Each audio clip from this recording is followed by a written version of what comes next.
Hanger 51. I know I'm late. Say it's summer. I'm either flying or going to car shows, so just part of the deal. All right. Who's going to be first in the room? Hey, there he is, Eric. What's up? How you doing, man? How's the new garage?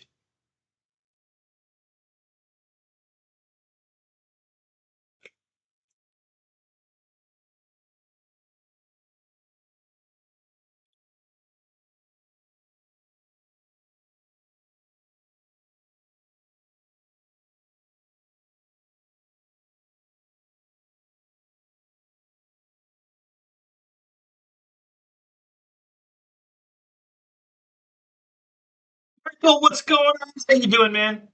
Good to see you. Welcome to the show. Yes, I know I'm a little late. Yeah, it's at a car show.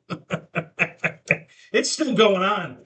I decided, I knew I had to do a show tonight, so I remembered. So I left a little early.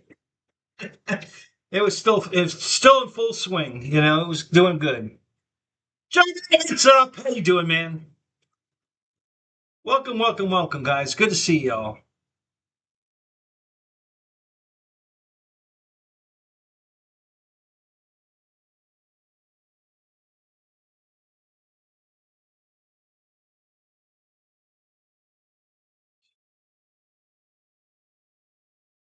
You're digging a trench for the power lines and you're hurting. What's the matter, old man? You getting too old? I know the feeling, and I'm older than you, so I know. It just sucks, doesn't it? I got to do the same thing. I got to be digging a trench here soon. It's coming. Pretty soon I'm going to be digging my trench. Doing the exact same thing. I got to run power over here from the air conditioning unit. So, yep, yep. Just haven't got there yet, but I'm still running. I got 200-foot extension cords running over here to power the garage. Actually, I think it's way more than that. Let me think a minute here. It's got to be 200 footers,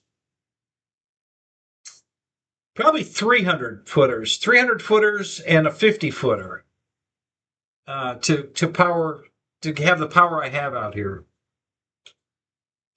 off of two different circuits because I'm running enough stuff out here now that um, I'd probably blow a breaker if I had it all in one. So, Michael Bird, what's up? How you doing, man? Good to see you.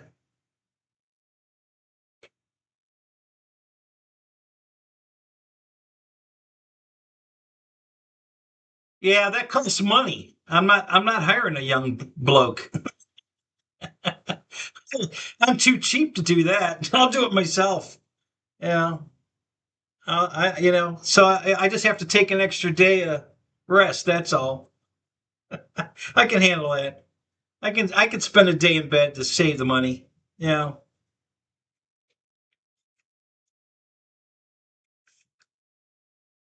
Covering all the bases tonight. Yeah.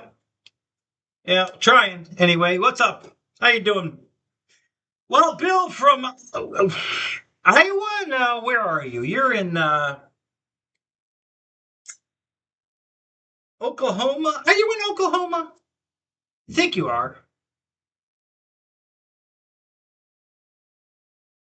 Yeah, see, I have twice the distance. I got to go at least 50 feet. My power's 50 feet away, so I got to dig a 50 foot, and then I might even have to make it bigger than that because I might have to go around the septic drain field. I'm not sure how far the drain field goes over, and so my night might not be a straight shot. I might have to do like a 45, go out this way and then a 45. I don't know yet, but yeah, but in a straight line, it's 50 feet, but it might have to be longer than that. So we'll see. But yeah, that's coming soon. It's coming very soon. I have a doctor's appointment on the 8th for my disability. And if I pass that, which I don't know, we'll see. Um, then I'm hoping my disability starts pretty soon. My Social Security. So if that, as soon as that happens, I can dig my trench. Because I just can't. I mean, I have the money, but I can't spend it right now because I don't know if I have to wait another year. If my disability doesn't get approved and I have to wait till next October, not this coming, to get my full retirement, I need the money I have in the bank to live on until then. So yeah, I can't do anything yet. But as soon as that, if it goes through, um, hopefully in the next 30 to 60 days, um, then we'll be good to go. So so we'll see. We'll see what happens.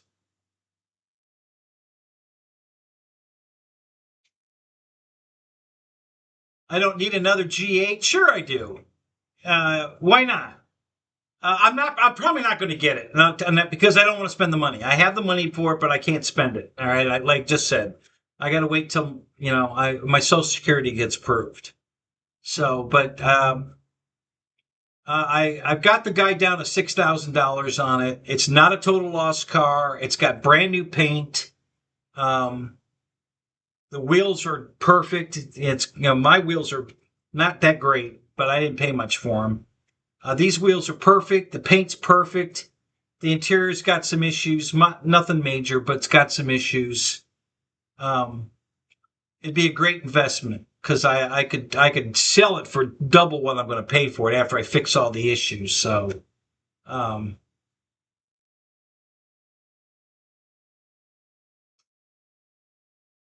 uh, Jeff from Lower Alabama, what's up? Good to see you, man.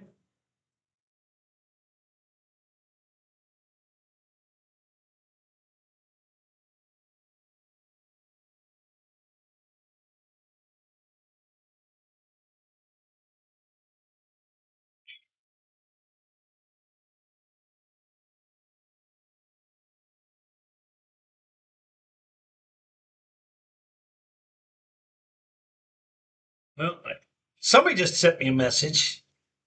I wonder who. Let's see. Let's see who sent me a message.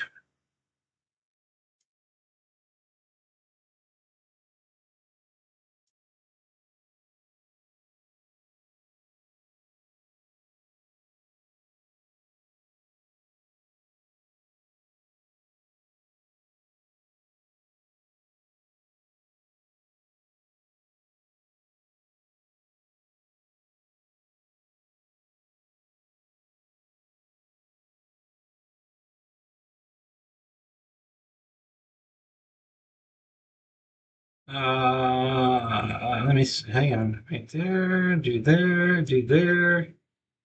Okay. Cool. And shadows.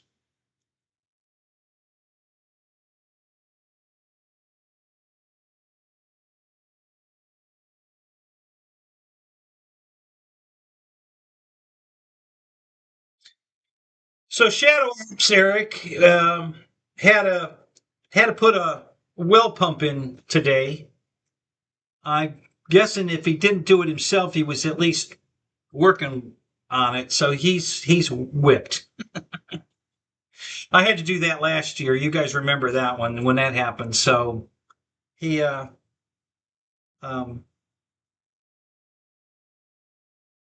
his well was only 40 feet deep, and they've increased it to 50, which is good. Um, I guess the well is 80 feet deep. I know mine was over 60 feet. I don't know how deep the well is, but I know the pump was at 60 feet.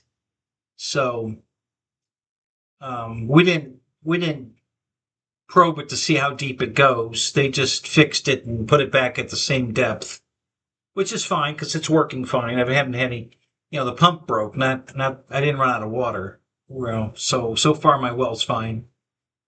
Um, Arizona. Oh, okay. Wild Bill's in Arizona.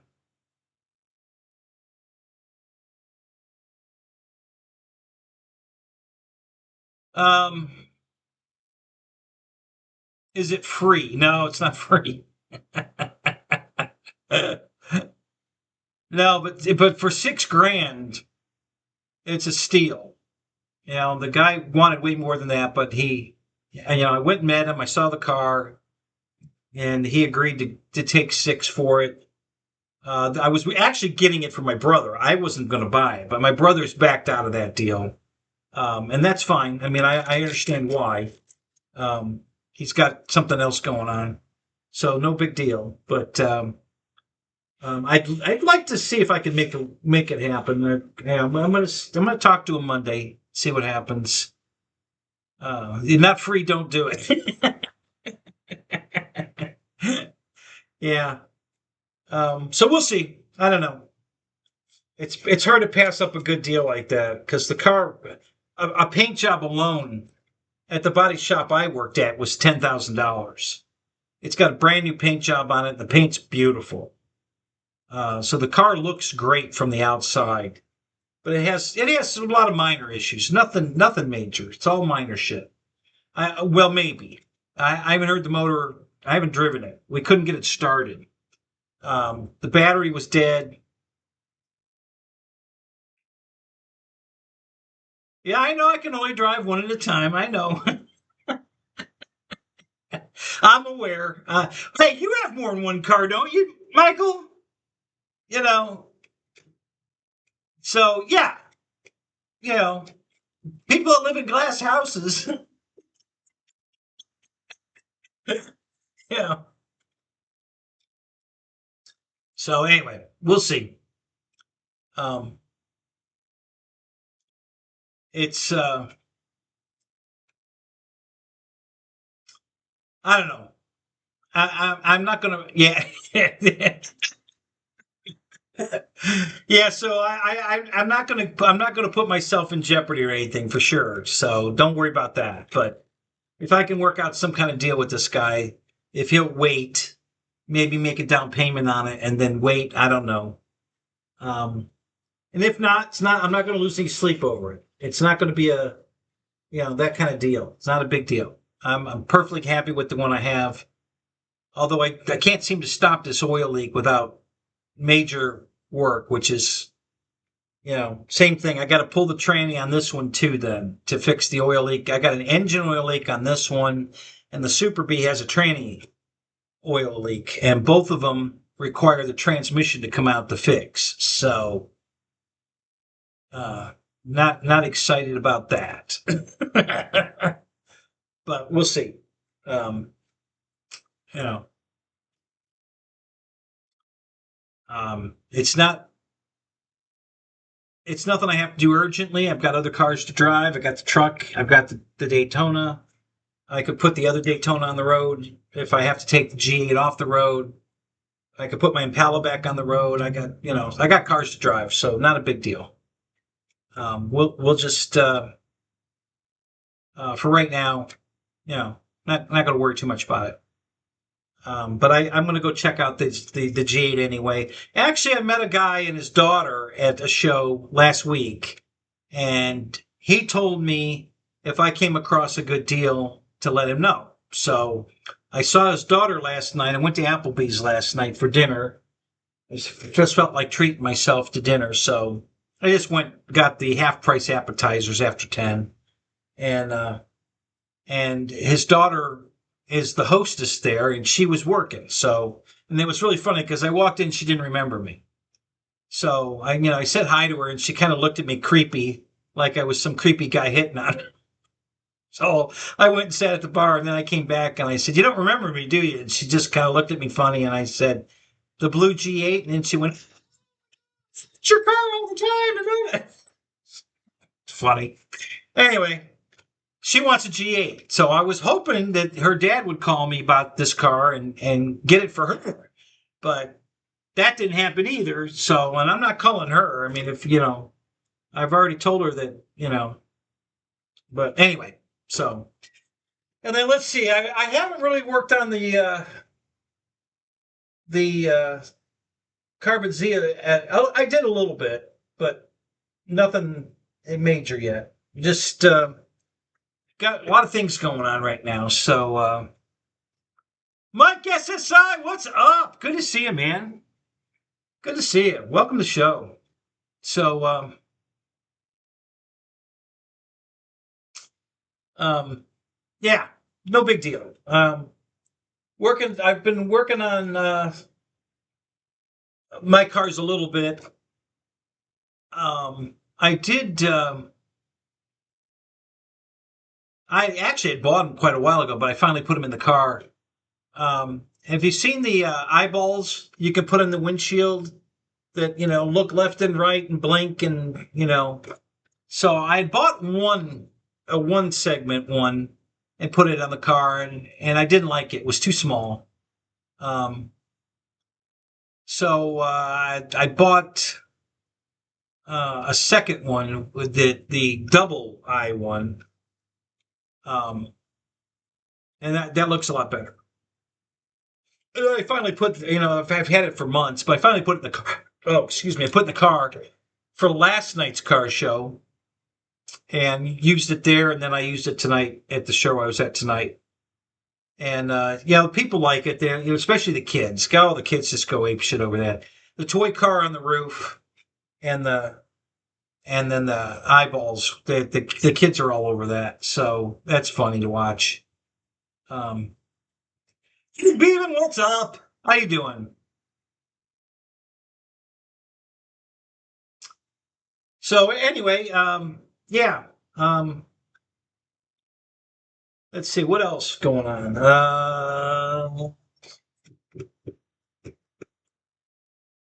Still working on my friends' cars.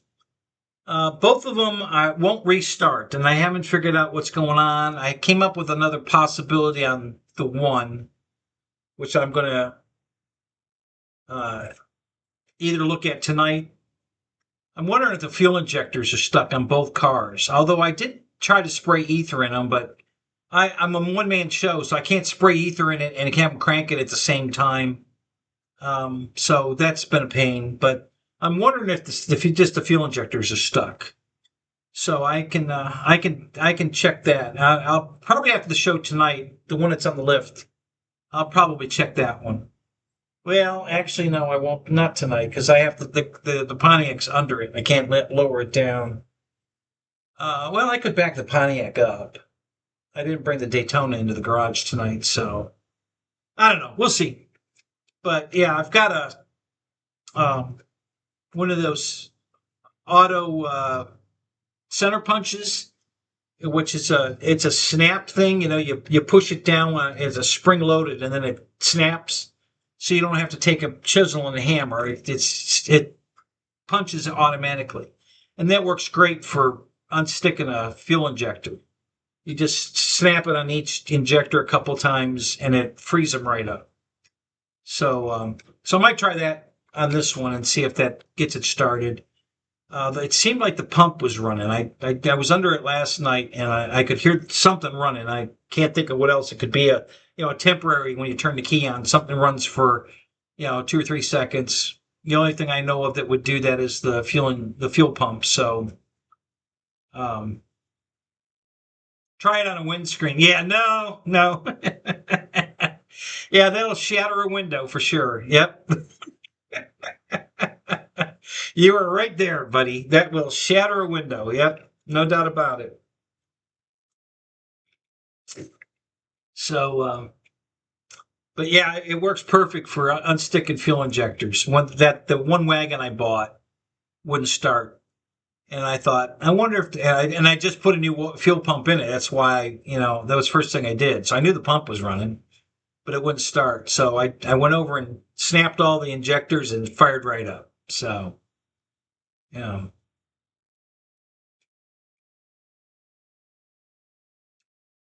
Well, no, I haven't checked the fuel pressure because I don't have a port to put a gauge on it.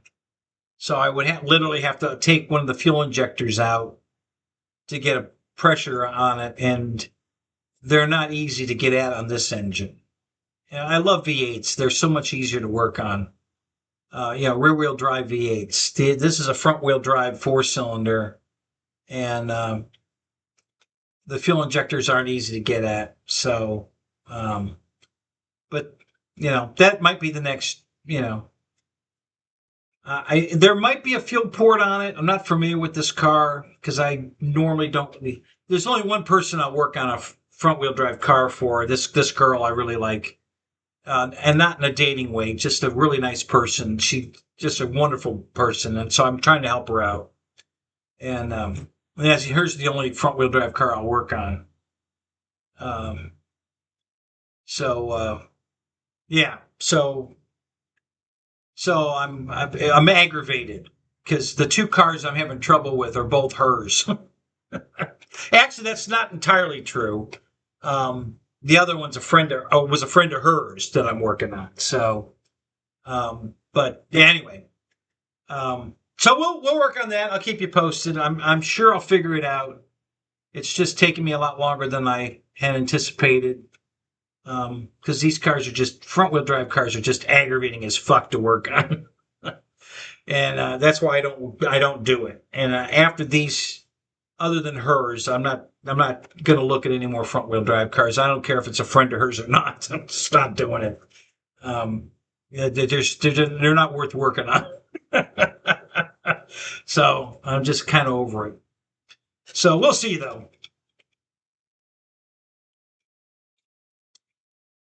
JCB, what's up? Good to see you, man. God, we got a bunch of people in tonight. Good to see y'all. So let's see, what else can I tell you about? Anything else going on, really? Not too much. They really haven't been doing a lot. It's so freaking hot during the day. Um, I did cut my grass for the second time this year, half of it. Monday morning, I'll go out and cut the other half. Um, I've got a dead tree I got to cut down, so that's going to happen soon. Um, the last one I cut down, I still have to cut up and burn. I haven't done that yet. Um, just just got too many things going on at the same time, and not enough time to get them all done. And I'm not even worrying about it. I'm past that. I'm just gonna relax and as I can, and if I can't, I don't care. That's where I'm at. At this point, I just don't care anymore. All right. I remember what this is. I think. I think this is the turret on either the PBY or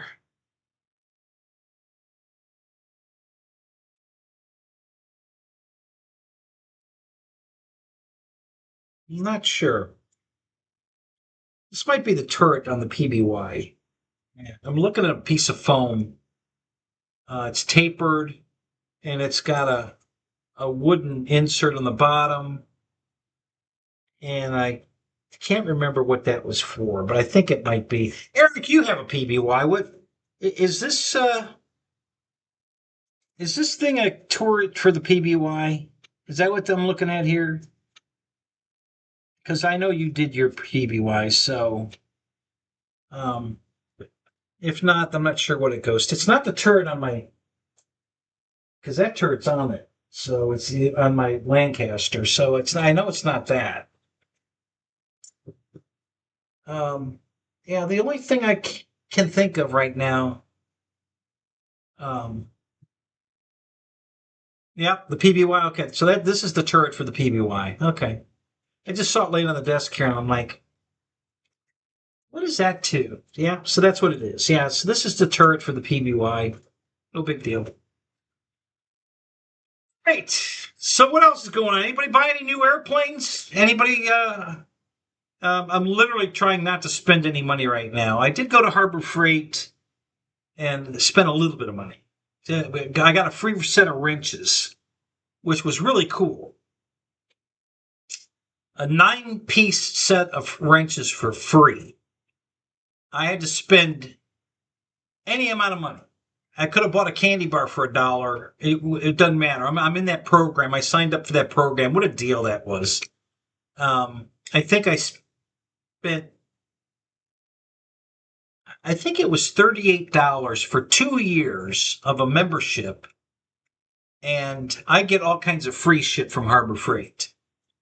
Um, I've gotten a bucket, got this set of wrenches. I got a set of ratcheting straps, hold down straps.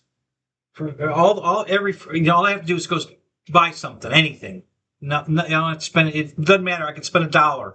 I could spend a penny if they had anything in there for a penny. Doesn't matter. As long as I buy something, I get the free item they're giving away. Oh, a magnet rail you mount, and then it'll hold tools. A magnetic strip. I got one of those for free.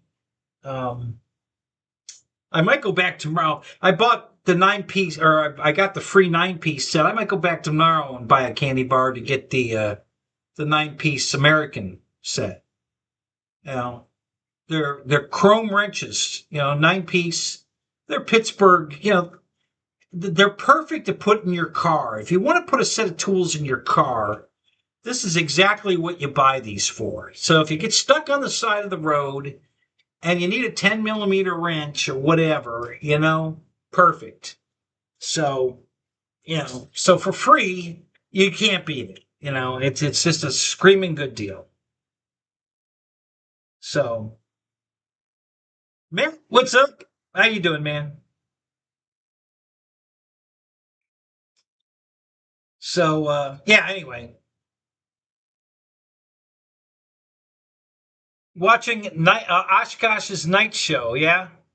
Yeah, I haven't watched too much of the Oshkosh stuff. I see it popping up. I got to watch that stuff.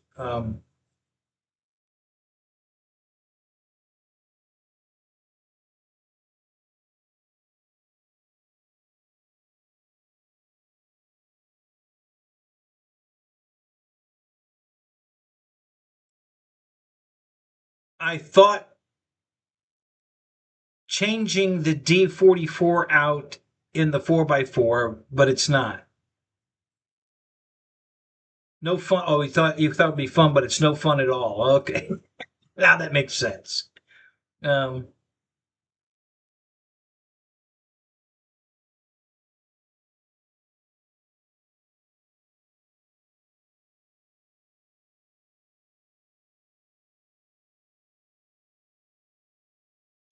yeah, it was $1,000. Yep, I knew it. I know I'm going to spend at least $1,000 for mine, at least minimum. It's probably going to be way more than that because I gotta buy a breaker panel, and I gotta buy a dead man switch on the outside of the building to put there, and then the conduit to run the wire in, and then the wire alone. How much was your um, how much a foot was your wire, Eric? How much is I know you needed what? You needed 25 feet. How much was it a foot? Oh, it was $400 for that 8 gauge wire. Okay, I got it. All right. Yeah, so $400 alone just for the wire. Yeah. I my new mine. So mine's going to be $800 just for the wire. Yeah, I know. And it ain't cheap. That's why I'm waiting to do it because I just don't want to spend that right now.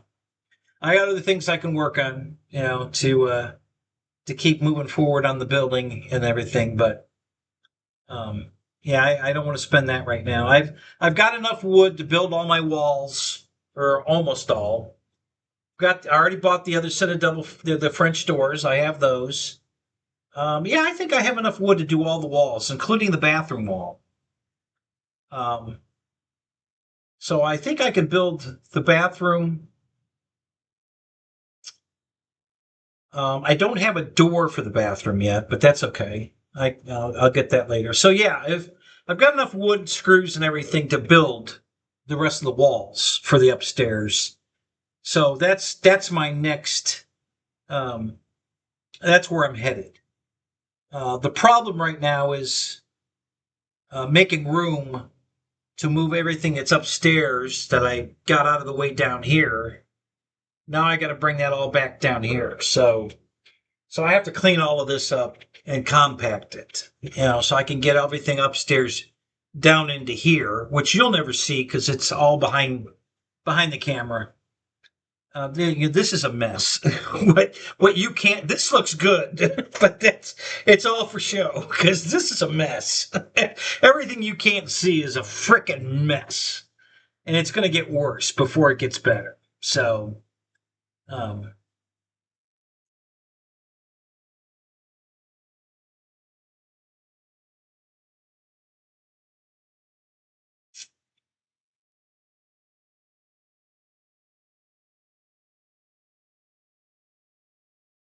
okay, Craig, you're talking about the front end work is $5,900 on the vet. On that vet. What did I miss? Did somebody oh all right, I see it now. I have a 73 vet to put a front end under on the shop in there for 5 weeks now. Fuck. So this is at the shop you work at?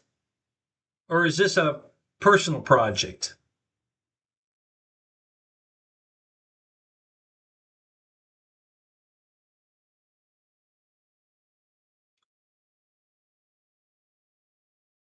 Yeah, Wild Bill, think about this though. He's doing it himself just like me.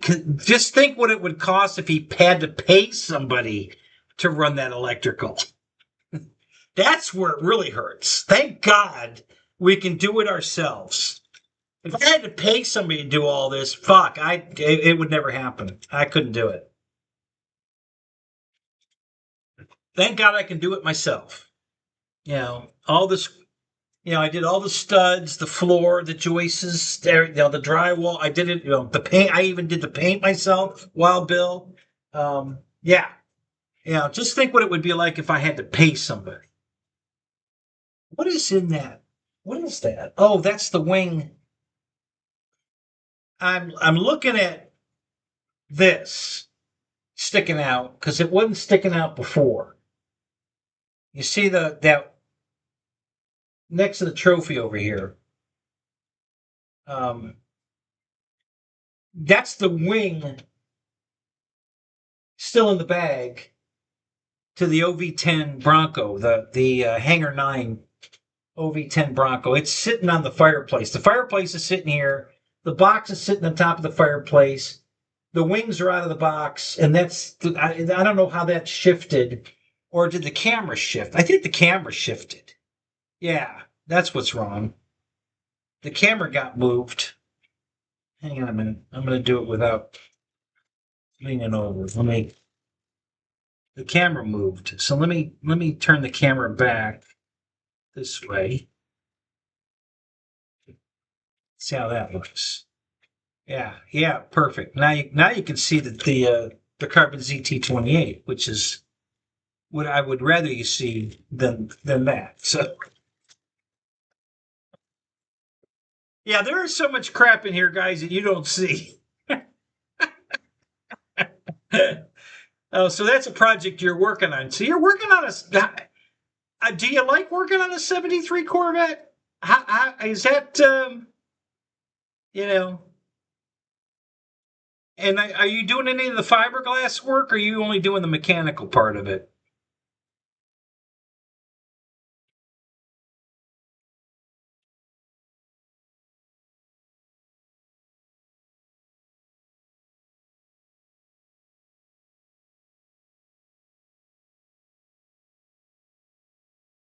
You need to paint a few cars in it. He couldn't. I don't think he could get a car in there and paint it. He could get a car in there, but I don't think he'd have enough room on each side of it to paint it. It'd be pretty tight. Um,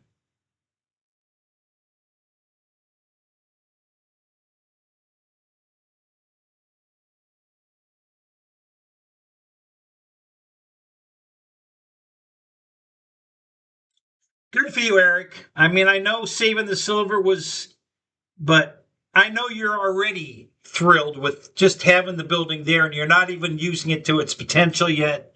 You're still setting it up, but you're just loving life that you've got it. Am I right?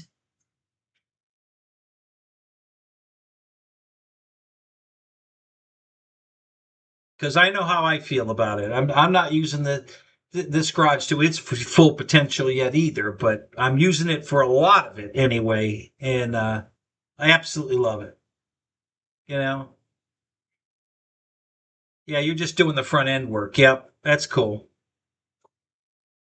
Hell yeah, brother. Yep, I know how you feel, buddy. Good for you. Yeah, I know you missed the silver, but it was worth it. Well worth it. You know. I spent half my 401k, which is already recovered. I have all my money back in my 401k. Of course, my 401k would be a lot higher had I not spent the money on it, but it was money well spent. You know, I just hell, just sitting here in my building, and you're looking at that, which is all my work, and it looks cool as shit. My camera's crooked. Let me fix my camera here. It's leaning a little bit. I don't know why it's leaning, but let me straighten it a little bit. That should be better. Let's see how that looks now. A little higher so you can see. Yeah, that's a little. That's still crooked. Hang on a minute. Let me.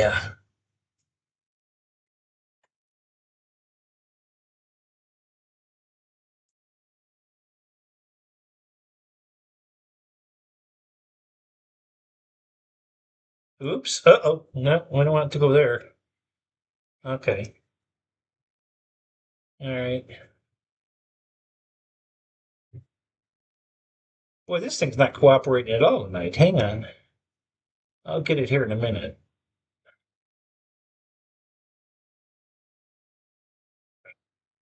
All right. Let's see how that is. That might be perfect. Pretty good. Is that straight? Yeah, that looks pretty good. Okay. That's pretty close to perfect. Yeah, I like that right there. That looks good. You can see the cars on the top of the rack there. You can see a little bit of the ceiling, which isn't painted, but you can't tell that. The drywall, I did put 2 sheets of drywall on the ceiling, but they're not painted yet, but you can't tell that. That looks pretty good. Um,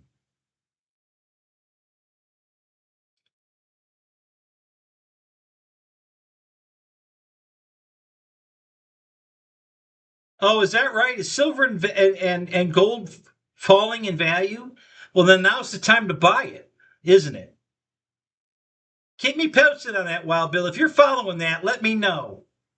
You know, keep an eye on that for me and keep me posted because I would like to invest in some gold. Um, if it falls far enough, I might just take my whole 401k and buy gold with it, and then wait for it to go back up.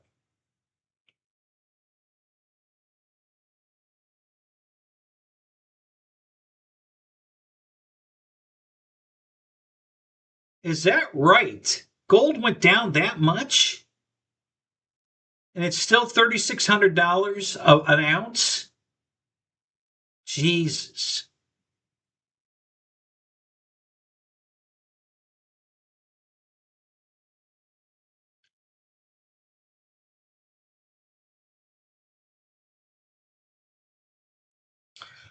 So let's see, at $3,600 an ounce, um, I could buy about 20 ounces.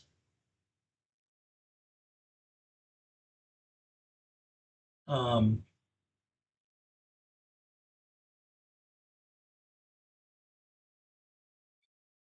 Probably a little more than that. If I sold if I cashed in my 401k and bought gold with it, I could probably buy about 20, maybe 25 ounces.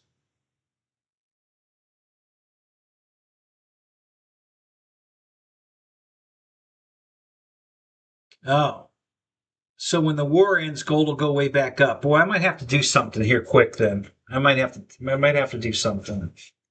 Might be a good investment to buy a bunch of gold here shortly.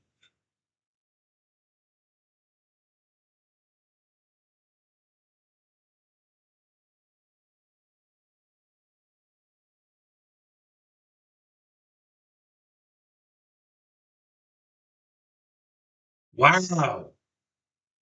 So it was $921 an ounce, and now it's $3,600. Wow.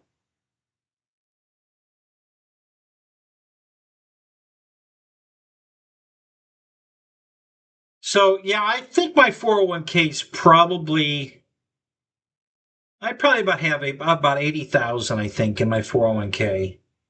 I haven't checked it lately, but it should be somewhere around there. Um, it was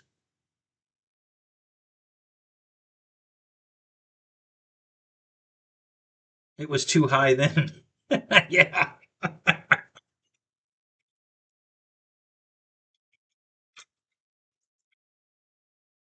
Yeah, so it was at 82,000 when I bought the building and everything to go with it.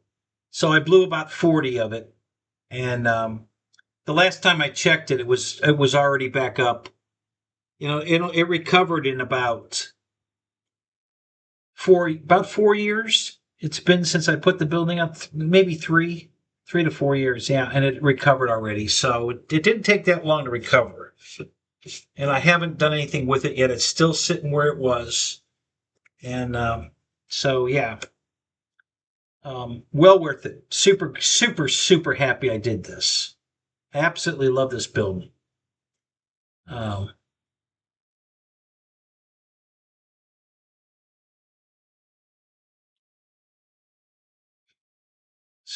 but yeah, yeah, um, yeah. I haven't been watching gold prices because I really wasn't sure.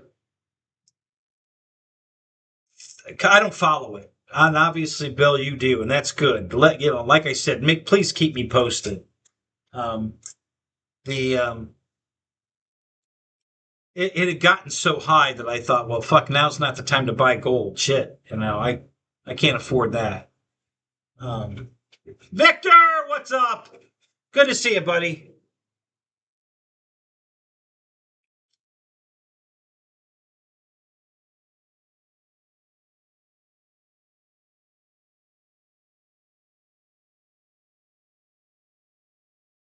Yeah, that I knew, Eric.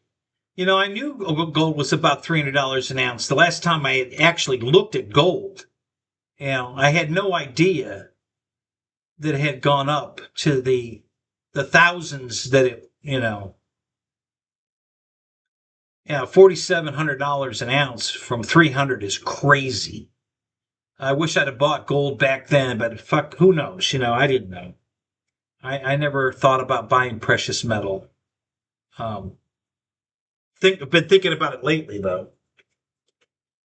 So this right now coming up might be a good time to do it.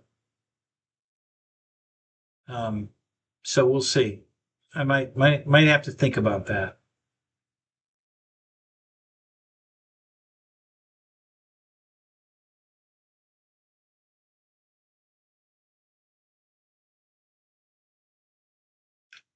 Do I know what a 4-1K is?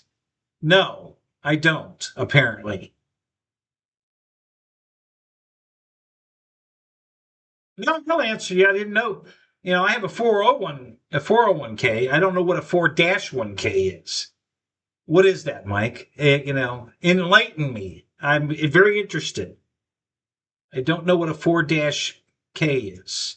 4-1K. I thought that was a 401k, but apparently not. Um, so yes, enlighten me. A 401k. Nope. And if that's different than a 401k, I don't know what that is.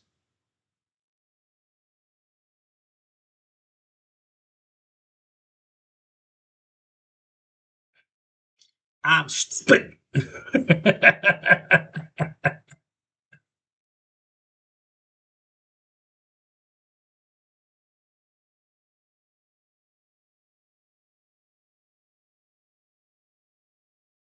Well, I just got that stupid. Let's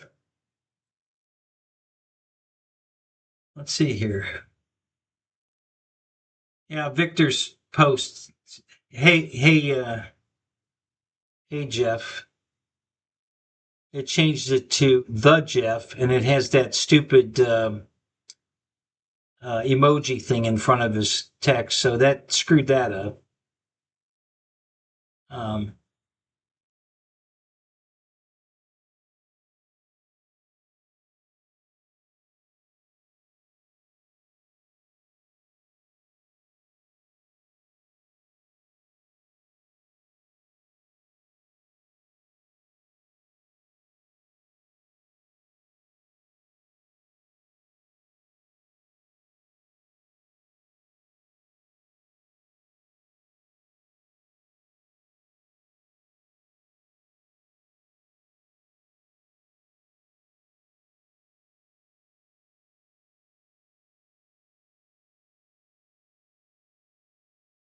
is that right, Eric? Is that what they use in the chips? Is silver, or do they use gold? I would have thought they used gold.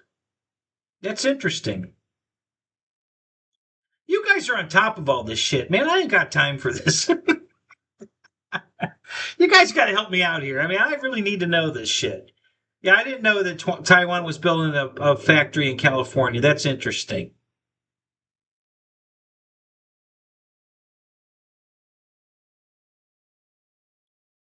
It's some kind of pension. Okay, I don't know what that is. I know what a pension is, but I don't know what you said. It's some kind of pension, so I don't know exactly what that means.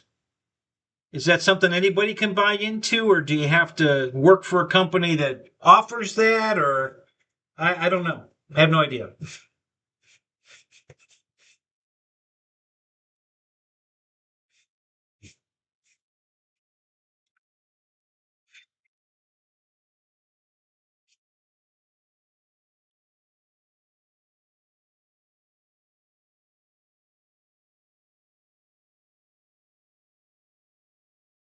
And I didn't know they used silver in chips. I thought they used gold in chips. So that's interesting too. Had no idea.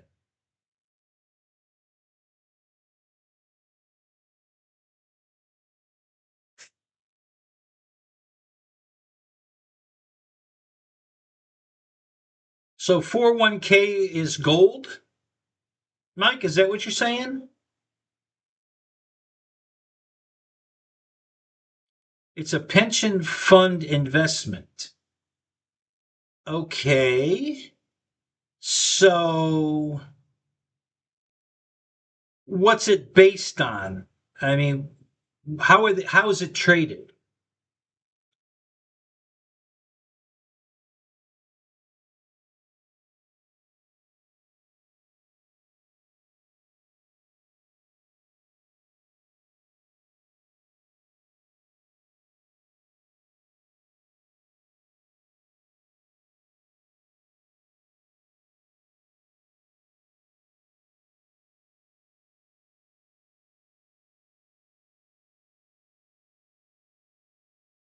Wow, I'm getting all kinds of emojis here. It's screwing up everything. I got one on Victor. I got one on Juno. I got one on uh, Mike. Mike Nolan. I got an emoji on you. And it's starting to screw that up again.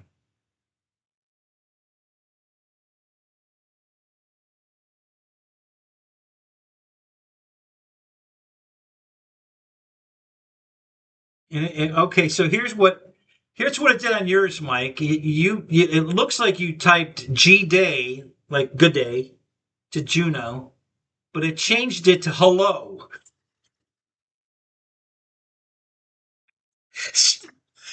So it changed G Day to hello. I have honest guys. I have no idea why what it's doing. It's just fucking up. I don't I have no control over it. I don't know why it does it. I don't know if it's my software, the uh, the OBS. So I don't know if it's the OBS that's screwing up or Windows that's screwing. I don't know. I have no idea what's causing it to do that. and it just does it randomly once in a while. It's not on everybody's message or anything. It's very random and very infrequent, but nevertheless, I have to deal with it.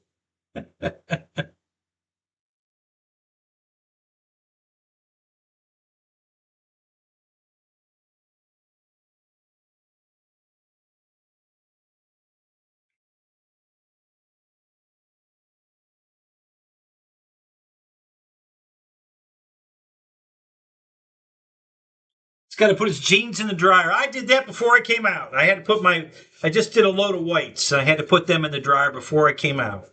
So, gotcha. I know what you're doing. Have to do laundry, guys. So I threw all the shit in the wash before I went to the car show.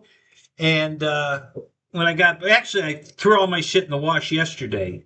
I like to I put a little bit of bleach in the water, not a lot, just a little bit of bleach in my whites. And probably at the consistency of a swimming pool, roughly. And I leave them usually about 24 hours in that water with a little bit of bleach in it.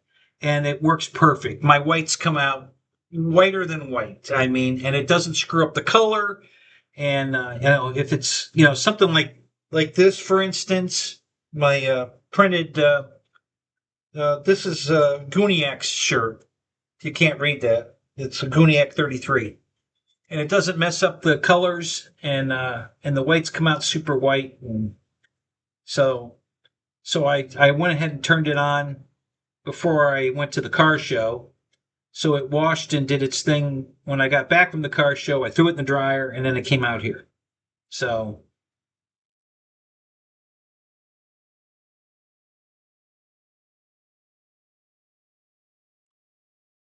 what's up, Chris? How you doing, man? Good to see you. So people are bouncing in and out. So I'm thinking some of you must be going to Spencer's live Zoom.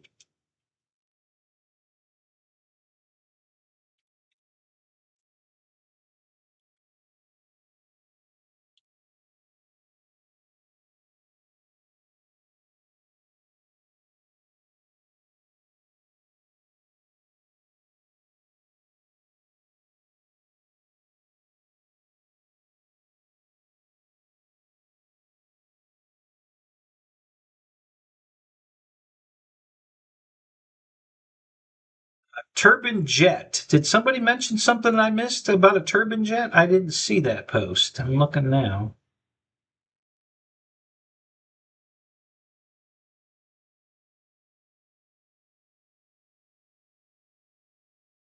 Yeah, I don't see anything.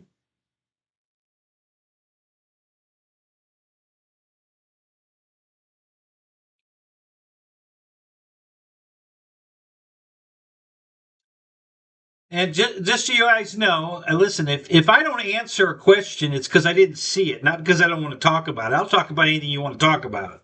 So if I don't answer you, it's not because I don't want to answer you. I didn't see it. So ask it again. Okay? There's nothing off the table here. I'll talk about anything you want to talk about. Um, you know, and if it's something I don't want to talk about, I would acknowledge it and saying, "Hey, I don't want to talk about that." So if I don't answer it at all, then I didn't see it. So I'm kind of curious what Michael Bird, you said turbine jet question mark. I don't know what you're referring to. If that's not for me, then don't worry about it. But if it was for me, then elaborate.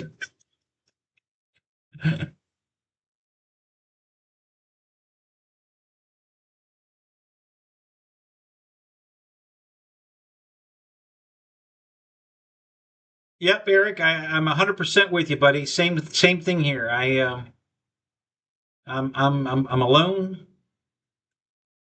So you're leaving, Mike? All right, man. Have a good night. We'll catch you later. Thanks for stopping in. Yeah, Eric, I'm in the same boat you are in, buddy. 100% alone. Very happy about that. Don't miss Deb one single bit. That headache is gone, and and she's probably watching because she won't leave me alone. Um, and that's okay. And if you are, Deb, watching, I don't hate you, but I don't want to deal with you anymore. Okay? I don't hate you, but I don't want you in my life. So please don't contact me anymore. Just move on. I don't want to deal with it. So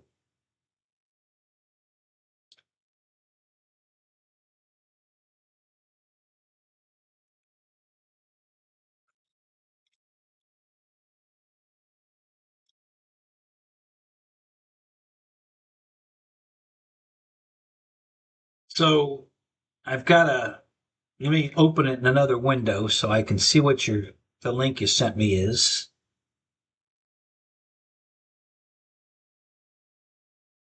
F15 RC turbine. Oh, okay. Gotcha.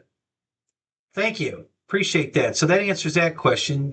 Jackson RC must have. So Chris got a turbine F15. That's cool. Need to watch that. I'll check that out later. I got that link open now, so thank you. Perfect. That's just what I needed. Now I know to go watch that.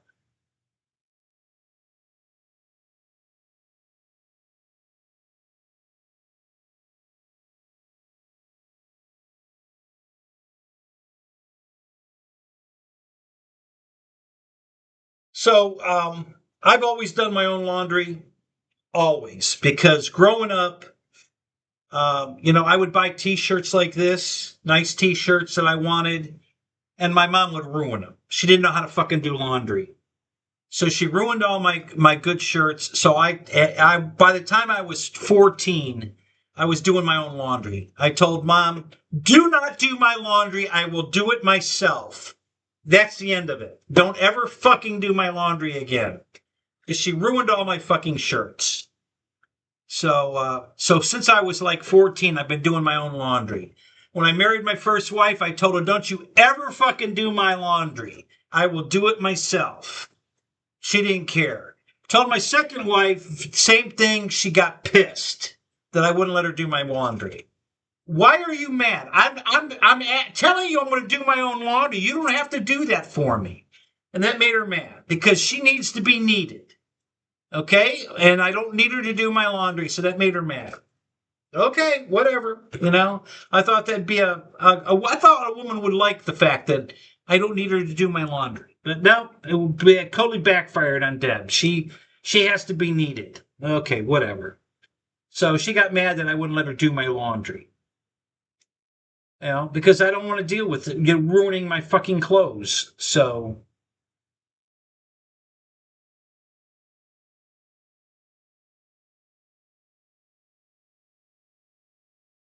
um,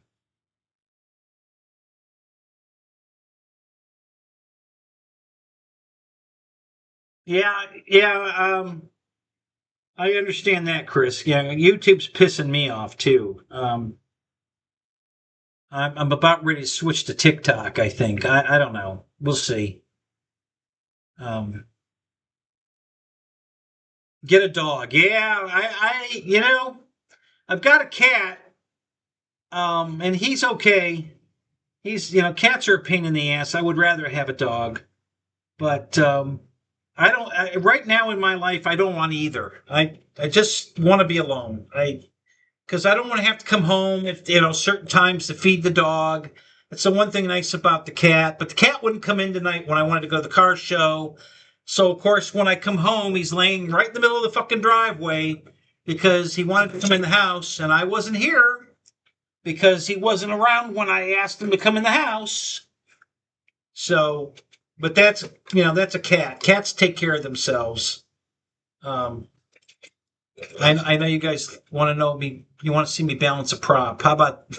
No, we're not going to do that. Um, yeah. So that's the one thing nice about a cat is that they'll take care of themselves. You just put a bowl of food out and they're happy. They're water and food and they'll eat when they want, and you don't have to You don't have to babysit them like you do a dog. But dogs are way better because they just give you unconditional love all the time. And a cat gives you love when he feels like it. So, um, so pet rock. There you go, Jeff. That's a great idea. I think I'm going to go out in the yard and get myself a pet rock. It's a perfect idea. Yeah,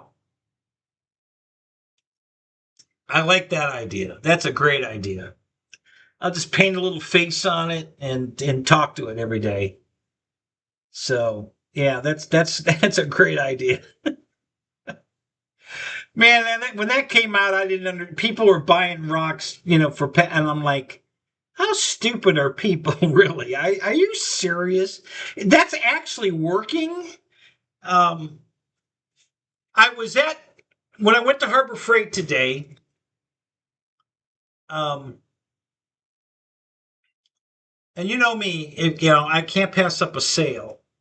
So there was a battery operated um, sander.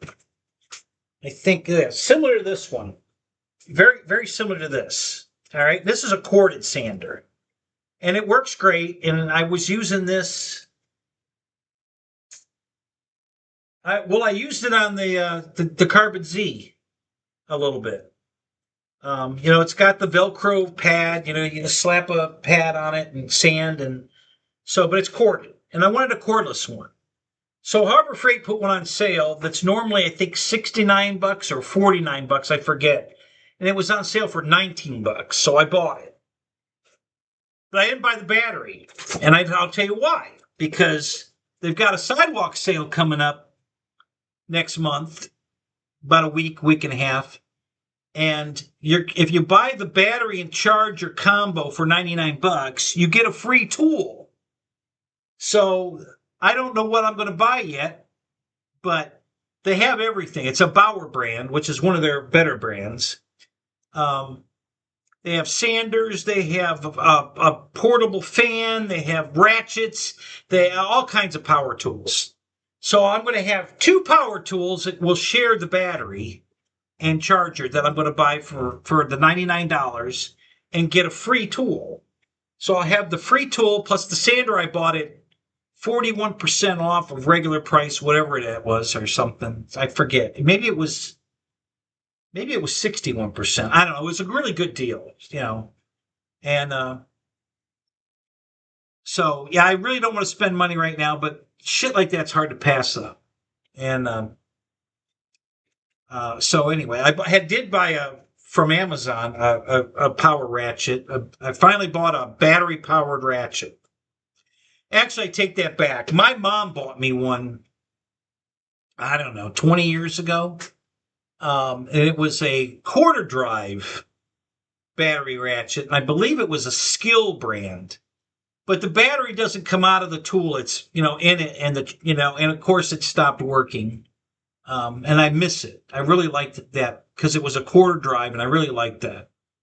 And I haven't tried to fix it yet. I don't know if I can just open it up and change the battery or if the charger went bad. I don't know which one's the problem, but I missed it. So I finally bought myself one. Well, I think the charger failed out of my, cheapy one I bought from Amazon. Not a big deal. I can fix that. I have all kinds of battery chargers for all my radio control shit. So if I have to just take the base that the battery goes into and wire it so I can plug it into my chargers that I use for the airplanes, it'll work fine. I've done that before. It works perfect. So I might have to do that with this one from Amazon that failed. So that's not a big deal. But yeah, I really missed that quarter drive ratchet. That was handy as shit. I have a bunch of air tools, but that's another whole process of firing up the compressor so that I can run my air tools. And I got a 100-foot roll of airline, and I've got several other airlines. But they're just, I think I even have a reel, like you would mount the ceiling. I have a drop light that's on a reel, but it's in the other garage. I haven't moved it over here yet.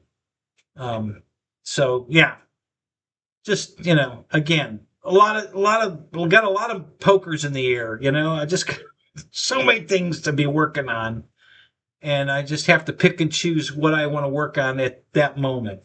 You know, one day it's the 3D printer, which I think is down again, if I remember right. I think the nozzle got clogged again, so I gotta clear that. I'm pretty sure it's clogged again. And I know why it's clogging. I'm trying different brands of filament, and it's the filament's the problem, not the printer. This one roll of filament I bought, this lime green shit, not good stuff. This Next Shapes brand, not good stuff. So I won't be buying any more of that. There was another brand I had bought, and that wasn't any good either. I actually sent that crap. I bought it on Amazon. I sent that shit back. So for you 3D printer guys, I've had really, really good luck.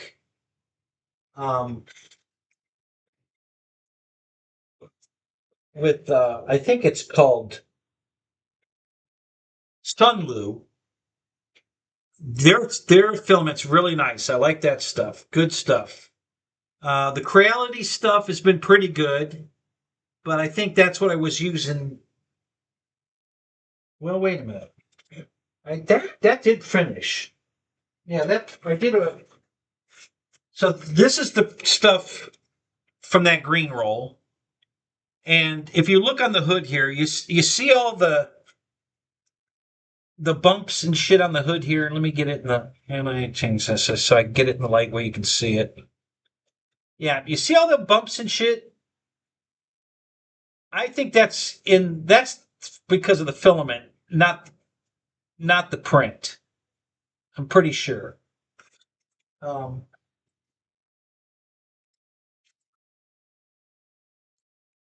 here's another car I printed, and same thing. You see right there at the nose in front of the scoop there, it's got all those bumps. I don't think that's in the file.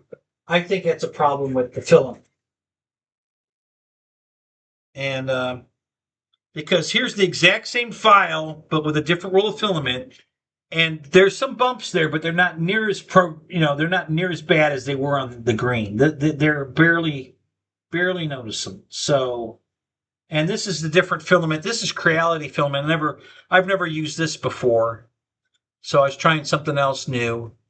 I'm not sure I'm crazy about this stuff either.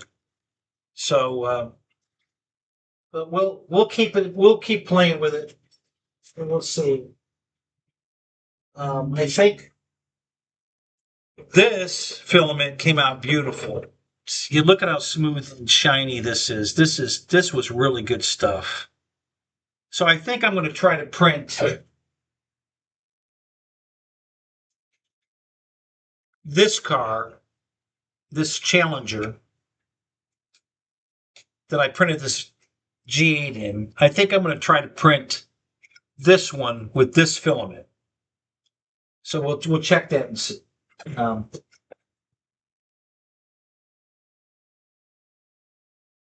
But so far, I think, although I'm pretty sure this one came out pretty good too.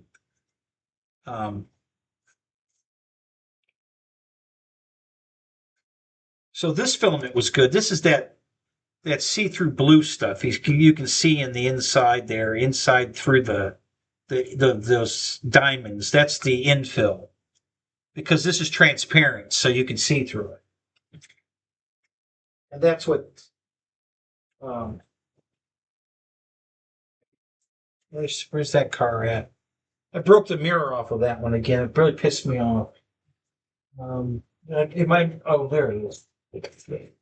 Yeah. So this one came out really good, but I had accidentally broke the mirror, and I glued it back on, and it came back off. So I'll have to glue it back on again. But yeah, this is that transparent, and that came out good. There's no bubbles or anything. There's just the layer lines on the flat surfaces that The sides are nice and smooth, but you can't tell that because you know it's so hard to see it because it's clear. You can see through the damn thing. That's why I painted this one with paint so you could get a better look at what it looks like. This is the same thing, the clear or the see-through, but I painted it. I put blue paint on. I put primer on it and then put blue paint on it. And then I started sanding it so you can see the primer. You know, I'm trying to smooth it out so you can see the primer coming back through the blue. Because this is how you block out a car, and Eric knows this because that's what he does for a living. But this is how you get it smooth. Is you have to do it in layers, and you know. So anyway, so I've been playing with this stuff, and yeah. So I gotta glue my mirror back on, and then the mirror broke off.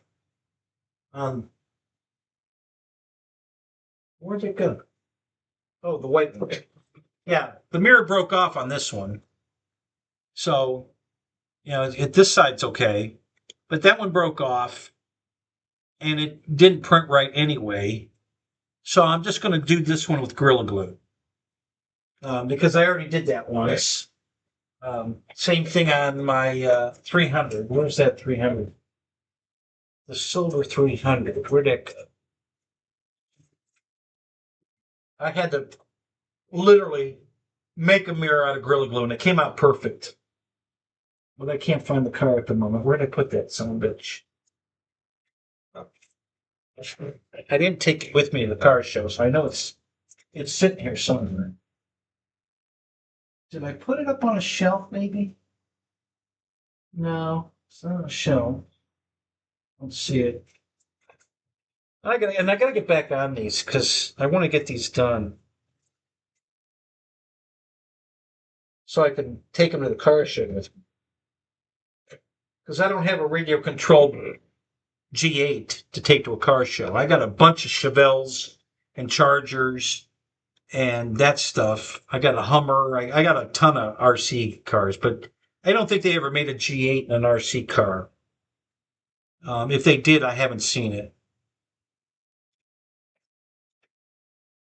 Ryan and Kelly. All right, what did I miss? I got to back up here. Hang on a minute.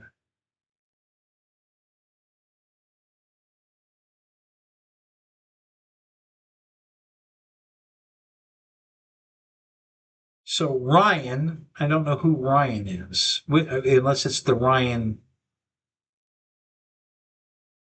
Let me back up here.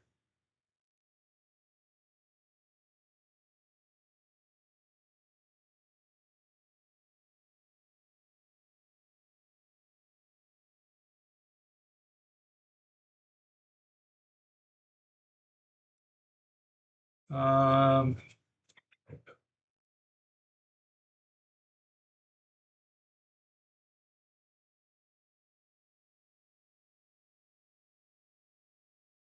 do you have a cat to keep the? Okay, so this is where I missed.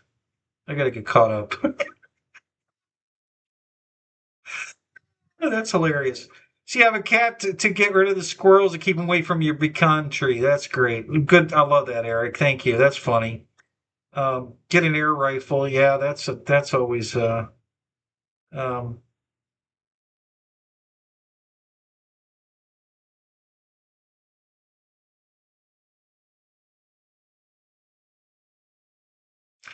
yeah. So yeah, the police. Yeah.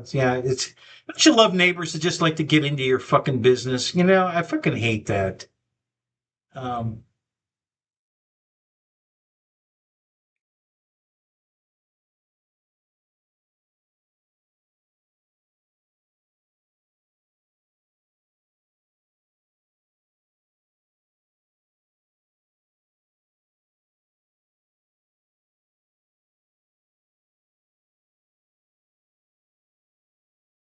yeah, Barbara. That was Barbara. Yeah, she's long gone. I don't know if you're up to date on that, Michael, but I'll fill you in. Um,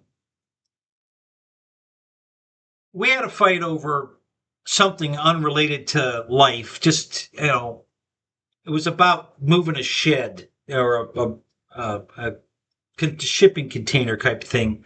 And so I just told her to go the fuck home. I was mad at her. I didn't want to deal with her. She had already been pissing me off because she was moving all her shit into my house, and I kept telling her to take it home, and she wouldn't.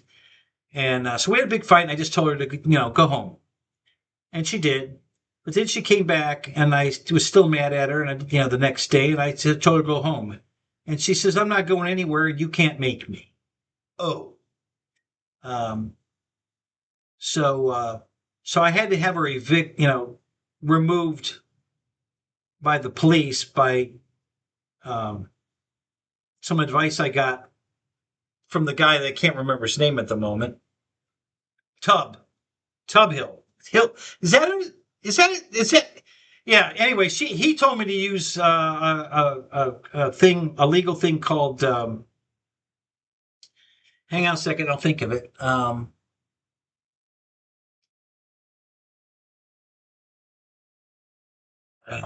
what was it? I don't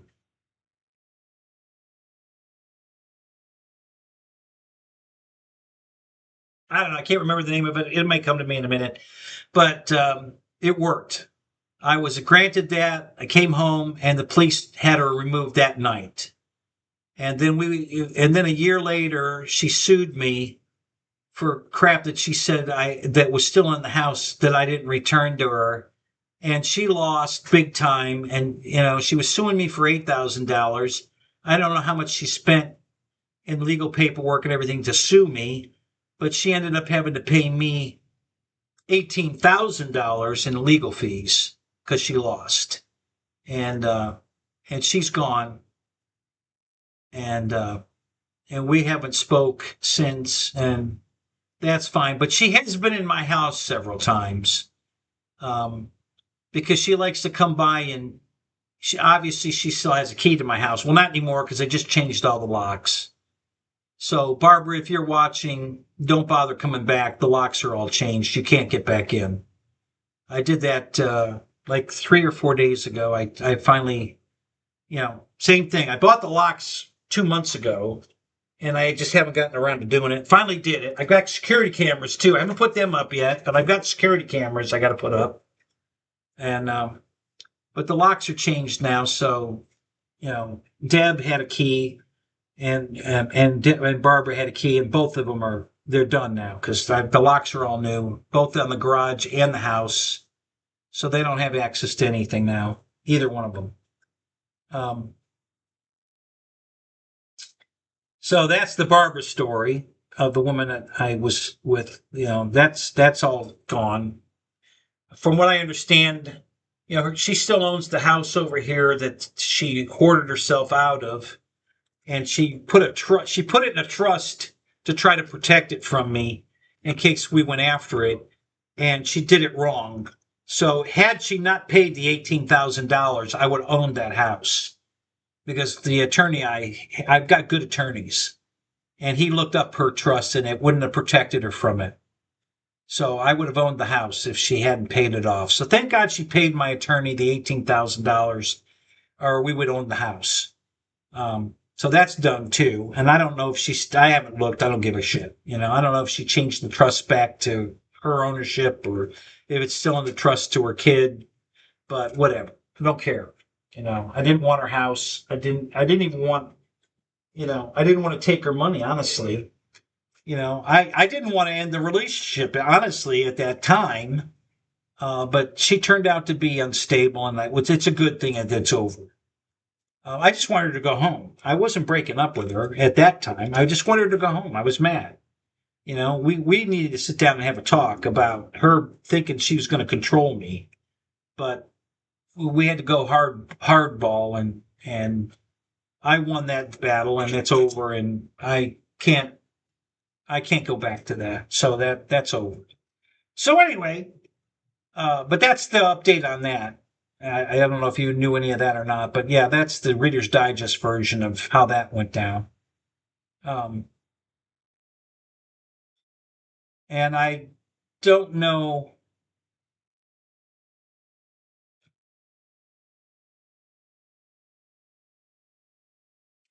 I changed all locks on my house, and the thing just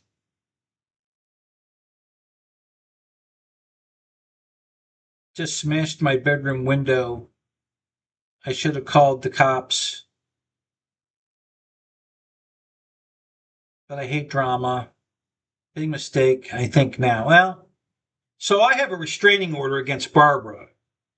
If I could have proved that she was in my house, and that's what the security cameras are for, because if I catch her on the camera, I'm going to have her arrested, because there's I have a restraining order on Barbara. She can't come back. If she's on my property, she goes to jail. And if I catch her on my cameras when I get these up on my property, I'm going to have her put in jail. So, Barbara, if you're watching, don't come back. All right? You can't get in. The locks are changed. And if I catch you on my camera, you're going to go to jail. So, don't come back. I didn't want it to end like that if you're watching, but you forced it. So we're done. Don't come back. And I don't want any drama with you, Deb, if you're watching. So just let it go. I don't want to go there with you either. I don't have a restraining order on you, but I'll get one if I have to. That part of our life's over. Just let it go. I don't want to, you just live your life with your kids and just leave me alone. I don't want anything to do with you either. I don't hate you, but I don't want anything to do with you. So just move on. Okay? Because they're probably both watching. And so now you know. So, all right. So enough of that. But yeah, all new locks and security cameras. Here. I think this is pretty cool, actually. These cameras. It's they're solar powered. They're they're wireless. They pan and tilt. They have auto following and all that. They're pretty cool. And I got 4 of them, and they're going up soon. And they're night vision and day and night vision. So they don't need light. They automatically switch to night vision, and I can still follow somebody in the dark. So let's see what else was going on. I have been printing up some stuff, lately, just fooling around. I did print a set of wheels again in that white filament. The wheels came out okay. So I don't hate the white. I don't think it's quite as good as some of the other stuff, but this wheel came out pretty good, actually. You can see the tread on the wheel and on the tire, and unfortunately, it's the wrong size. I thought I'd picked the right size. I was printing those for the new one I printed, for this car, but I picked the wrong file, and it printed way too small.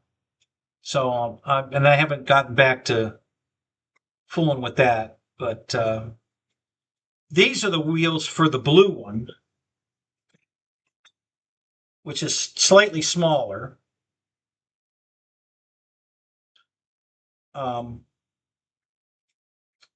And I don't know if I like that wheel on that car or not.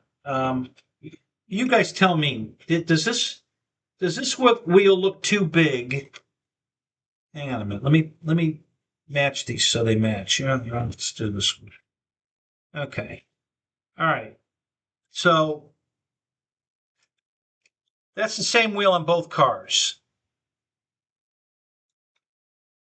Is it too big on the one and too small on the other? What do you think?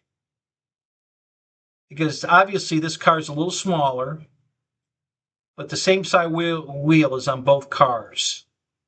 So is the wheel too big on the blue one and the right side, the dark blue one, and the right size on the light blue one, or the other way around? What do you think? Just curious, getting a second opinion, but because I can resize it and make it any size I want. I've already done about 4 iterations of this wheel because I like the wheel. And I bought black filament. It's the same brand as the white. So that's the next thing I'm going to do is switch the. I did all the white I'm going to do right now. So now I'm going to switch the roll out to the black, which is the same exact brand filament as the white, and I'm going to reprint all these wheels in black, so that the tire's black, and then I'm going to paint the wheel silver with that chrome paint I have that I painted the 300. I can't find it at the moment. This place is such a fucking mess. I don't know where I put the 300. I think I moved it to get it so it wouldn't get damaged. I thought I had put it on a shelf, but I don't see it up there. So I don't know what I did with the 300. It's not on the floor anymore. I'm not stepping on it or anything and break off another mirror, which I didn't break the mirror off. It just didn't print. The one side, just like that white one. The one mirror printed, the other one did. Well, that's not exactly true. It did print, but it didn't print good. And so I ended up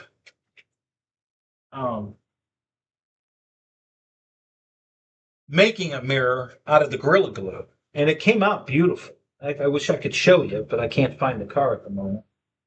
I don't know where I put it.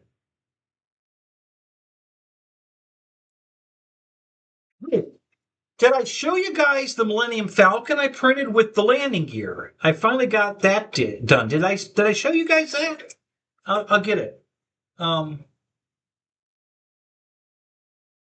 Is Roy here? Yeah, Roy's here. Hey, Roy, what's up? Good to see you, buddy. Um,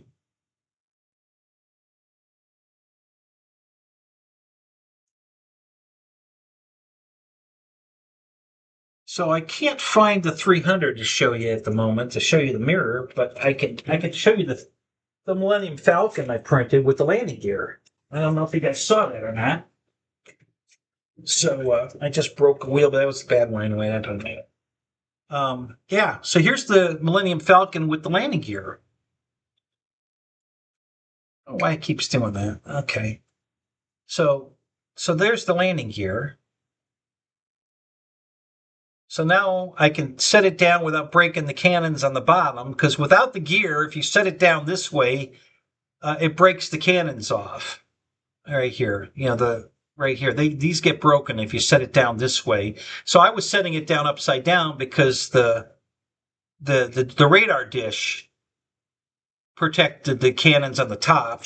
So if I set it down, I set it down upside down. I mean, it stands up, on its own, because the back end is flat, and that's the way it printed. And then no support, nothing. Just the way you see it is the way it came off the bed. That was enough right there. I think it had a brim around it, so it was you just break that part off a little bit, but no support, and it printed perfect. All of this, it didn't need any support to make this happen. It worked out beautiful. No support in any of this. There was no support, and it came out perfect. And then now I have one with landing gear, so that's pretty cool. And this is the 300 size. That's as big as I can print it. That's as big as my printer goes, is 300. So this is 300. This is the biggest one I have. I think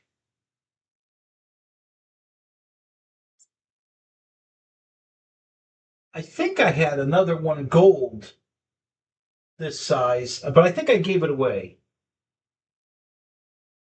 I think I might have given that one away, or it might be upstairs in the rack. But anyway, so yeah, so that I don't know if I showed you that or not, but yes, I finally got the 300 printed, the Millennium Falcon printed with the landing gear. I had several fails, um, but I finally got a good one. So.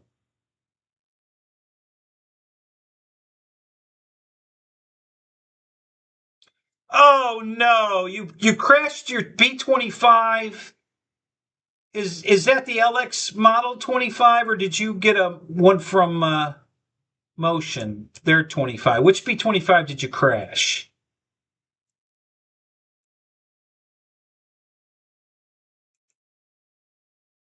Okay, I got now Roy's thing has a. You have a video of it? You've got a video of the crash?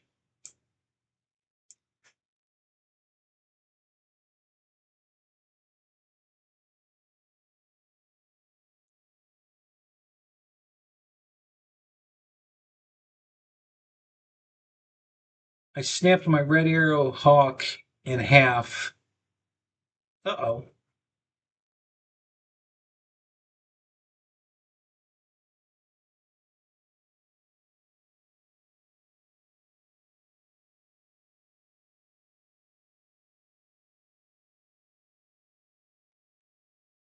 So, Junior, you snapped it in half, so you put it back together and then repainted it with dark green, dark sea, and dark green, and it looks 10 times better. Cool. You'll have to post up a picture of that.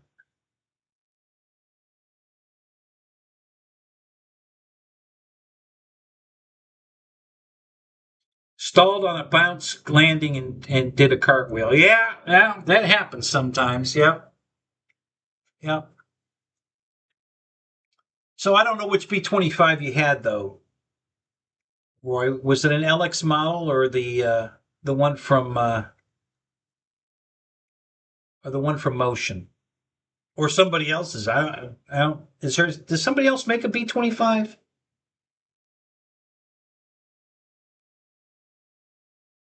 Oh, the free wing one. Okay. That I gotta say that is a nice looking B-20, but it's a lot smaller than the LX one. But it is pretty. I mean, it looks like they did a nice job on that.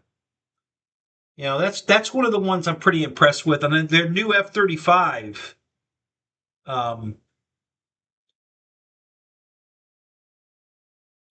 you know, I think it's the F-35C they did. It looks really good.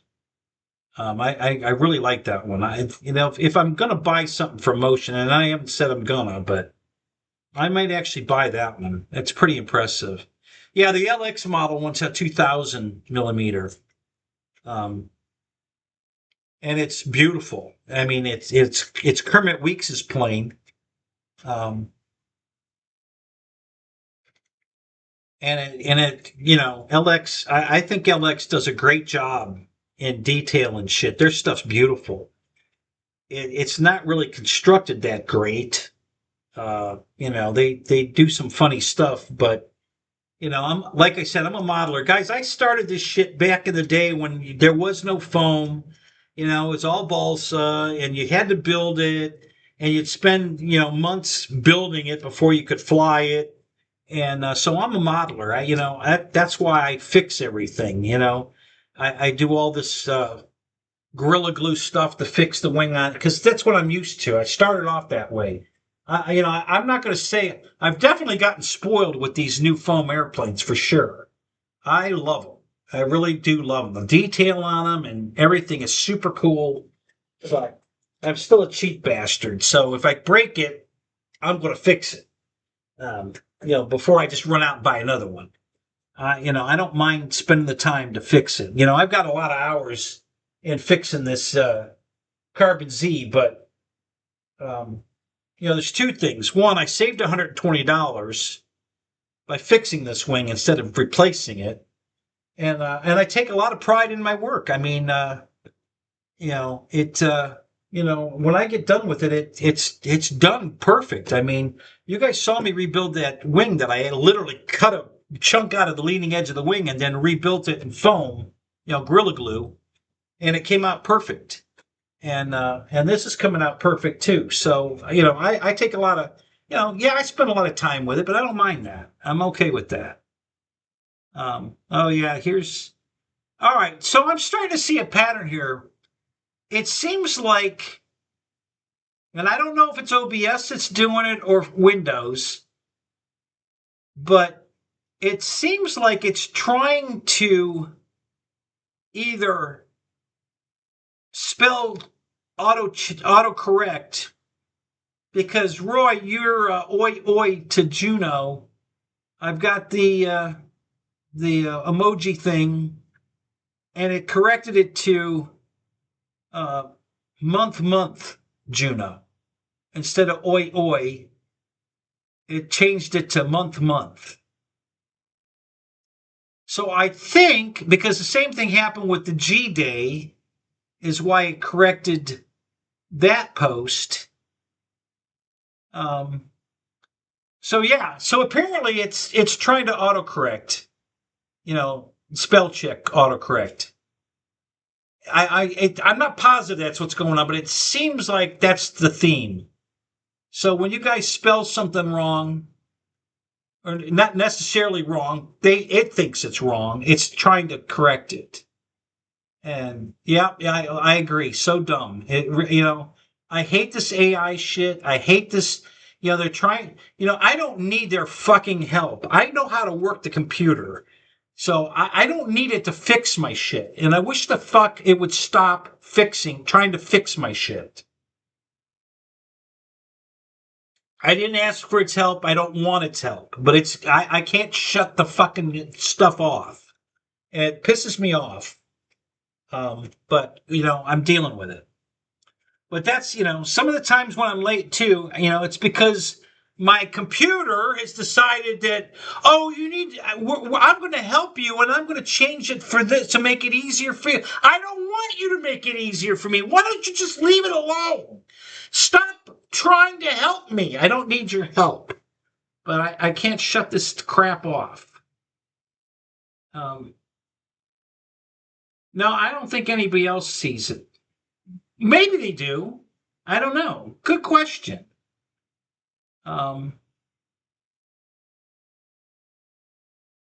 Okay, so now JCB's post, which was Reckham, which I hope all you see Reckham, it changed it to Greek.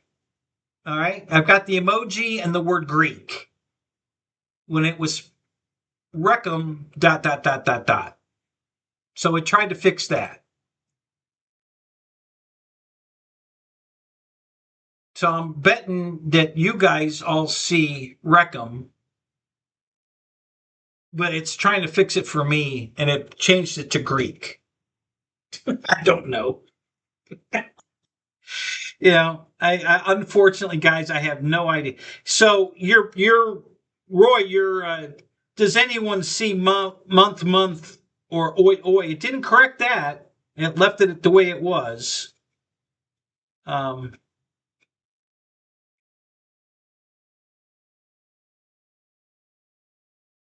yeah, you're right, Roy. Exactly right. Every time you get a computer figured out, it tries to fix it. So that's what I'm dealing with every time I try to do a show. The software keeps trying to change it. It changes my camera from, the setting I have it on, which is this camera, to default, which usually changes it back to the camera on the computer. And but it hasn't done that anymore lately. So thank God, because it would be Raptor Cam if it didn't. Because right now, and I'll fix that for you so you can see that, I do have Raptor Cam working, but I have to change this setting here to show you that. Let me fix this and see if...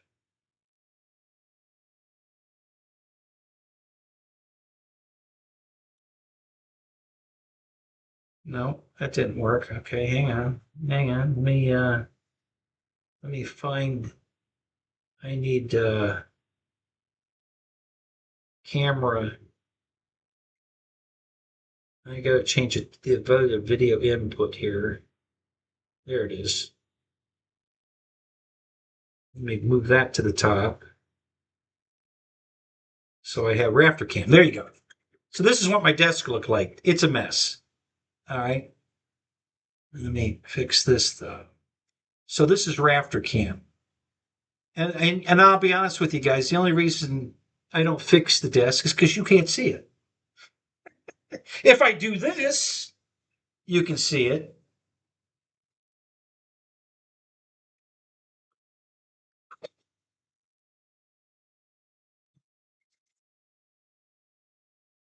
Okay, so this is what my desk looks like.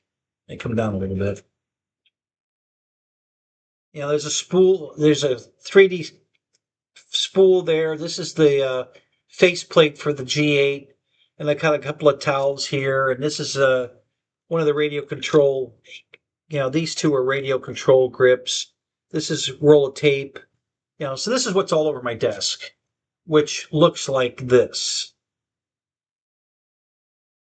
Okay. But the reason I don't clean it up is because you can't see it. And I don't give a shit right now. I got better things to do than clean my desk. So, but this is about to fall off and onto the floor. So let me grab that. And this is a piece of foam. I'll show you that from the front. That's the wingtip. This is a piece of the sliver I took off the wingtip. But yeah, so that's what my desk looks like. So this, let me do this.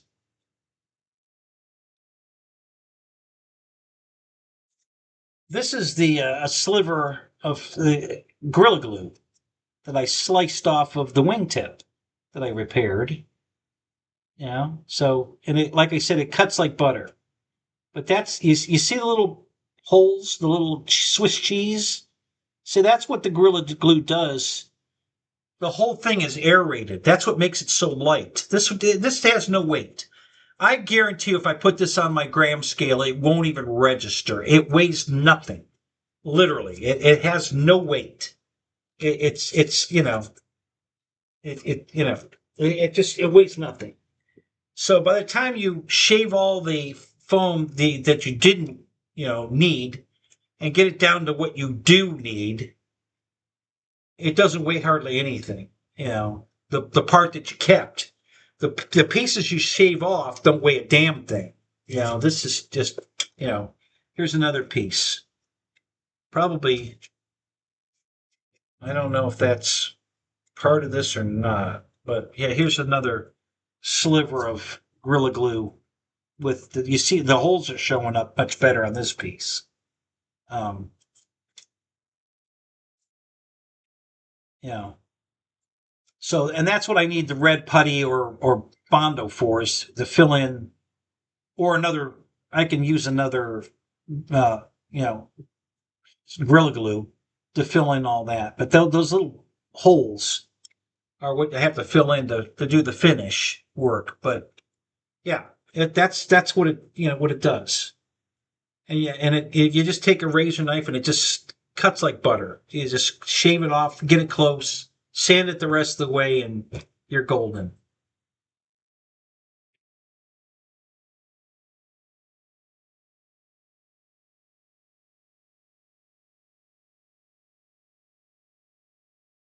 So basically, you just take a little bit of you got to use the brown, the regular Gorilla Glue. Don't use the white or the clear. This is clear, but it dried up. This is no good.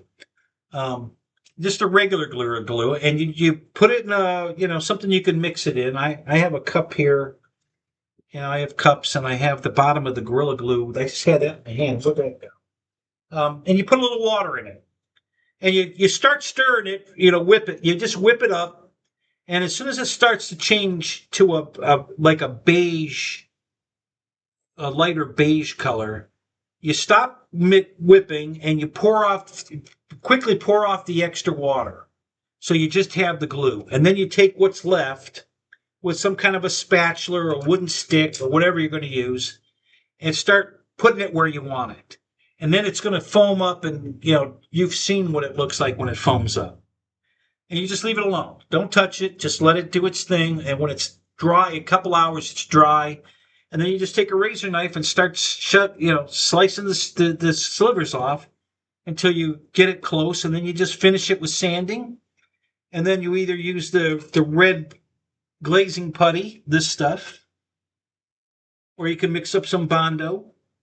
And you're just going to put a skim coat on it, to fill in the little pock marks, the little Swiss cheese holes. And you sand it smooth, prime it, sand it, paint it. Done. And it comes out beautiful. So, and it's just, honestly, guys, it's, I use it as an option to either gluing the old piece of foam back in or it's an option it's a repair option. So this is the foam that came out of that wing. This is a piece of it. Okay. That's the foam wing that I replaced with Gorilla Glue. And this is what the painted side. You see how wrinkly that is, and how there is you can see a panel line in there, a vertical panel line right here in there. But do you see how hard it would be to steam this back smooth and then try to glue it back to the other half, which is on the floor over here? I can't reach at the moment. The real big piece of it, and try to glue that back into the wing and then try to repair this. Not worth it. That's why I use the Gorilla Glue. Again, I could have just bought a wing, $120, buy a wing. It's already painted and everything, but I'd rather fix it, because it's a challenge, and I like the challenge. Like I said, I started doing this 54 years ago, guys. You didn't have an option of buying a replacement wing. You built the wing. It was sheets of balsa, ribs and stringers, and you had to literally build it. You don't get a wing out of the box painted and ready to go. You have to build it. So if I had to replace the wing, I'd have to, cut all the ribs out and then, pin them to my paper, the plans, and you tape, pin them down to the plans, and then you put your stringers in, and then you put glue. And we were using white glue back then. They didn't have C&A, so you have to put white glue on everything to glue it together and let it sit overnight before you can even touch it. Today, if you're building a balsa airplane, you can just pin it all together, CA it, and instantly take it off, flip it over, do the next part, whatever. But, we had to wait for the white glue to dry. That took, 24 hours. So completely different than today. Back in the day, that's how we built airplanes. And today it's so easy. But like I said, I'd rather save the $120 and repair it. And it's coming out perfect. I mean, it's beautiful. I'll turn it down so you can see it. You get it off the. There we go. Okay.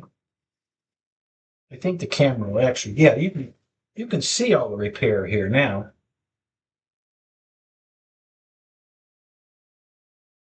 Even tilted like that. This is all from here to here is all Gorilla Glue, and it tapers. It starts right here to the wingtip and then tapers way back in, and it's probably 3 inches into the wing. That's how much foam is missing from the wing.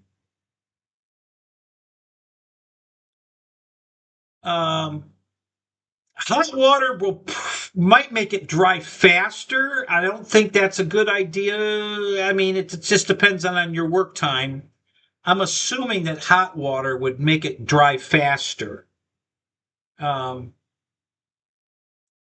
so, um, if it's a small repair and you can work it fast enough that if it dries faster, you're okay with that. Yeah, you could probably do that. I'm assuming. I don't know. I haven't tried that. But I'm assuming hot water is going to make it dry faster. But I could be wrong. But I just use, tap water, you know, and you stir it till it starts to change color. That means it's whipped enough. Pour off the extra water and then just start scooping it and spreading it because it starts to grow and it just keeps going until, you've seen it, from the wing I repaired, how much it grows. You could still go watch that. That video is still on my channel. I think it's Foam Repair 101, I think is the title of it or something. Or Foam Wing Repair, one or the other. You can find it. And I let the camera running, for like 2 hours, and you could watch it grow. It starts off where you can't even see it. And then all of a sudden there's well, not all of a sudden, but eventually there's this big ball of Gorilla Glue foam above the wing, larger than the wing. And then you just shave it off and sand it and paint it. So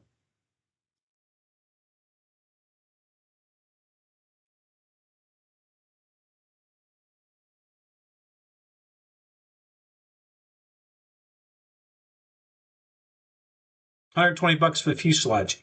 Right. So, did you say it broke in half? Is that what you said, Roy?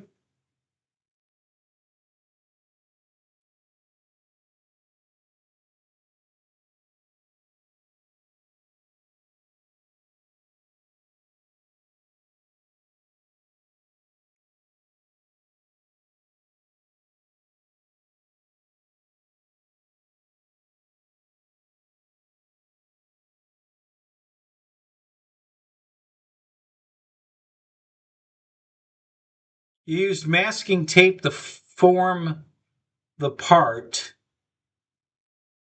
I'll send you a picture. Okay, Roy. All right, that's cool. Did you do the Gorilla Glue trick? Is that what you did? You can do that too. I mean, you can, you can if you contain the Gorilla Glue, you won't get the Swiss cheese. Because it'll compress itself, but at some point it's got to go somewhere. If you've got too much glue, it's going to start pushing out somewhere. Once it reaches, its limitation of where it can grow, it's going to keep going, and it'll start compressing into these holes. But if it's still growing, it's contained, it's going to have to break out somewhere. So it's going to push out. So it might push the tape off, or it might go out the other way that you didn't want it to go. Like, for instance, if you were trying to fix a retract hole where the wheel, well was, and it has to it's going to push into there. I mean, it's going to go somewhere.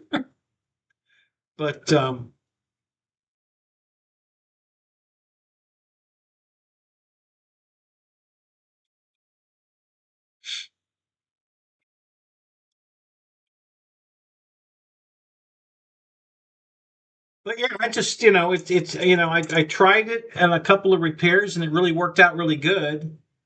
Um, Way back in the day, I mean, all the way back when I built my Versa wing, my flight test Versa wing out of the foam board. I used Gorilla Glue back then, and filled a. I forget how that what happened. I had to fill a void. I don't remember why there was a void there. And I used the Gorilla Glue, and it worked perfect. And I taped it off. I put the glue in there, and then I put tape over it, and it came up and filled that void completely where I pulled the tape off, and it was perfect. So I got lucky, and I had just the right amount of glue to do what I wanted it to do, and it just came out perfect. I don't have it out here right now, but um, I did the same thing with one of my batliths, my 3D printed batliths. I glued it together with Gorilla Glue, and there's a void in the middle where the inner, support is. And I put Gorilla Glue in both supports, and I put it together real quick, and I CA'd it back together. And then, of course, the Gorilla Glue grew inside, and I drilled some relief holes so that once the Gorilla Glue reached maximum, instead of pushing it back apart where I glued it, it would come out the holes. And that worked great. It came out the holes. I just cut off the part that came out the holes, and it's finally staying together. I've re-glued that particular batleth several times, and it keeps breaking back apart for some reason. But I think it seems to be holding pretty good now that I glued it together with the Gorilla Glue. So that worked out pretty good. Um, Again, it's an option, guys. You don't. I'm not saying you have to use it. But if you wanna save money on a repair to a wing similar to this that is really fucked up, because that's the leading edge of the wing right there. Okay, and it's barely you know because it's so crushed. You see how wrinkled that is. The leading edge is probably really out about here, and it got smooshed in that much. And that's why it's all wrinkly. You can see there, right here, how it's pushing back out. Because that's how much it crushed it in. So again, instead of trying to steam this all back into shape, glue it the other piece that's steamed back in shape, and I would have still had some areas I would have had to put Gorilla Glue on because I didn't have all the pieces. I just decided to rebuild the whole thing out of glue, and it came out really nice. All right, so Roy just sent me the picture. Let me look at this and see what he did. Um,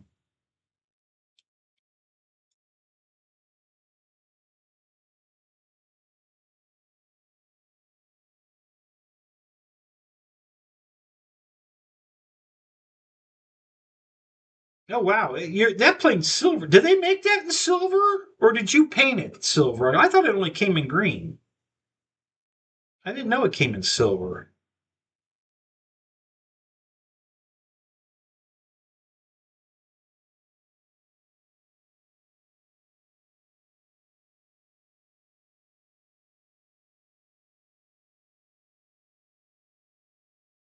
So I take it.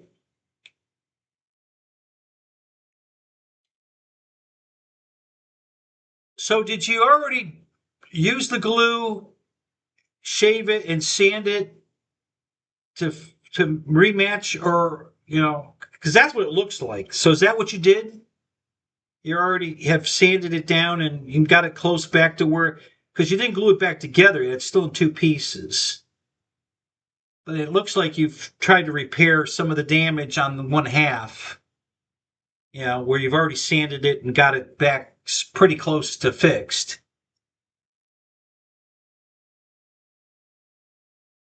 Oh, you painted it silver after the first time you crashed it. Ah, gotcha. Okay. So the tape worked pretty good. Okay. Yeah, this repair looks pretty decent. The part of it that, I mean, you haven't glued the two halves back together, but the repair work you did on the nose came out pretty good. It looks to me. I mean, you still have to do the final smoothing and then repaint it, but the repair looks pretty good.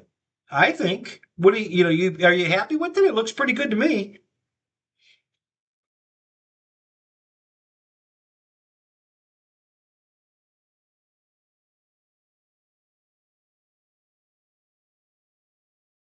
Right. You have to leave a little open area for the glue to escape, but yeah. Yeah, I think that looks pretty good. I mean, you're definitely on your way to a repair here. It looks like it's going to come out okay.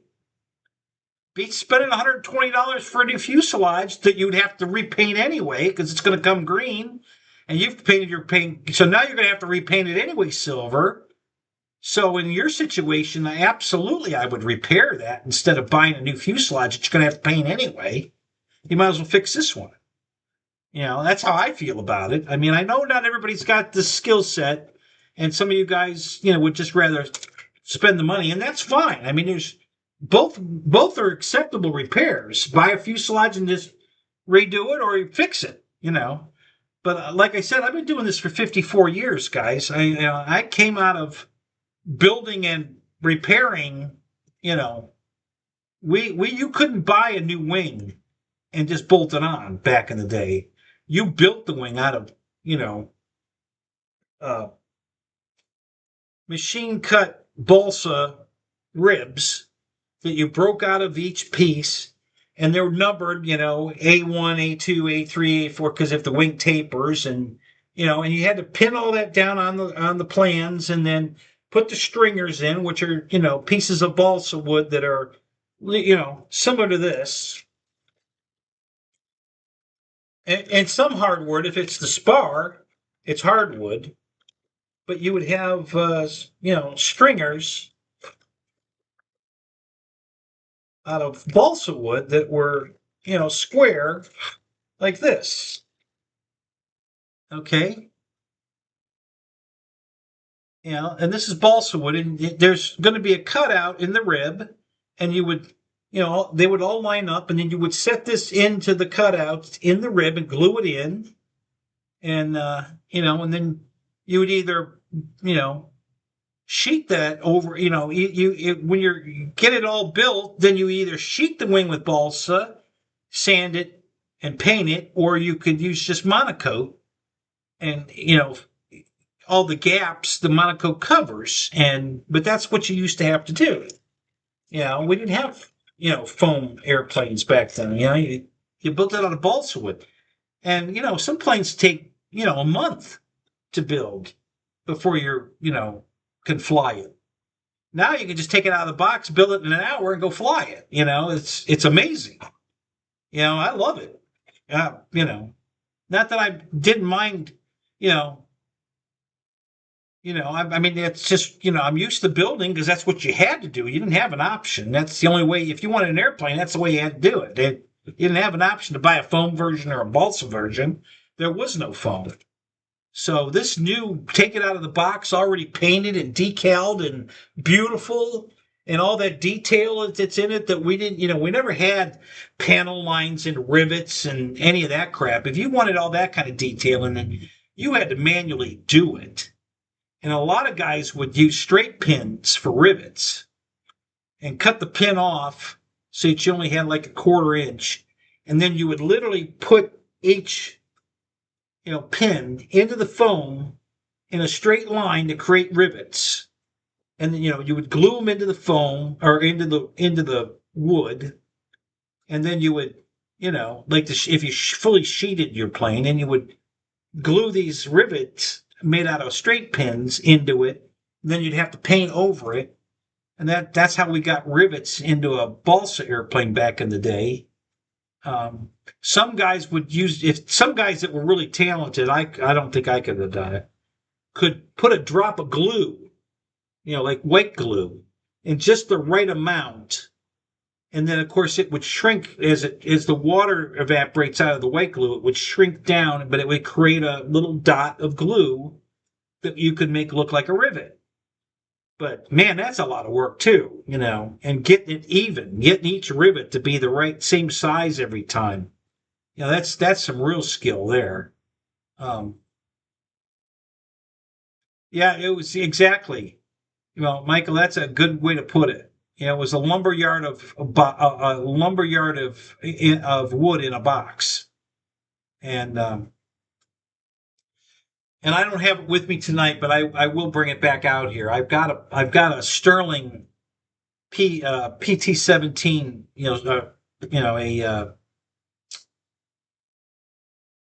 what do they call that damn biplane?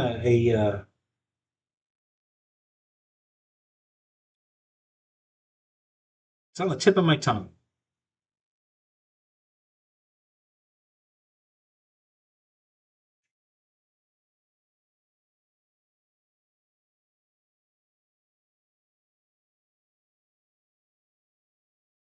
Yeah, yeah. A box of wood and basically white glue, Elmer's glue. You grew up, in kindergarten. A lot of kids ate that shit.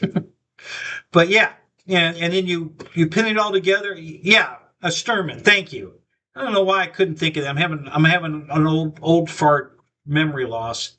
Yeah, it's a Sturman kit, a Sterling model balsa, all balsa. You got a lumberyard of wood. Ribs are all cut out, and you break them out of the sheet, and all these stringers, to form the rounded edges of the leading edge, and all that. And you have to glue all that together, and then turn it into what looks like a wing.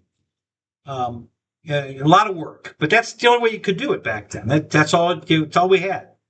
My very first airplane was our first wire cut foam wing. So what that means is you get a block of foam, and I don't remember what kind of foam it was. It's very dense. And you would put a rib on the one end and a rib on the other end out of wood. And then you would take a hot wire and stretch super tight. And you would follow that rib on each end of the wing to cut out a foam wing out of so they used to call hot wire cutting a wing. And that's the only foam we had back then. Flight Test did a B-17 bomber out of foam, blocks of foam, and they wire cut the whole thing. If you want to see what I'm talking about, go watch that video. It's a really good video of how they built this gigantic B-17 out of foam, but they hot wire cut all the sections of the plane and then glued them all together to make a giant B-17 out of foam. It came out really nice, but they hot wire cut it. And that's the only thing we had back then when we were doing stuff out of foam. And the only thing they ever did was wings. You didn't get foam cut fuselages. They started, I think, starting them full with that. And then they went straight into the injected foam. And that's when we started getting these beautiful detailed with panel lines and rivets and gas caps and inspection, all that detail on a foam airplane, which is amazing. It's beautiful. I love all that. But we never had any of that back in the day. You just built a pretty airplane out of balsa wood with no detail on it. And you made an airplane out of wood. And, the kind of wood you had choices of round sticks of balsa like this, square sticks of balsa like the one I had in my hand a second ago. I don't know where it went. Where'd that square one go? Different sizes and triangle shaped and half round shaped, long sticks of wood that are half round or triangle or square, rectangle, and round. And you would glue all that together in a rough cut kind of way, and then you started whittling. So we used to glue sheets of, like probably 1/4 inch thick to form like a P-51 fuselage. You would have a 1/4 inch thick piece of wood here and a 1/4 inch piece of wood here. Okay.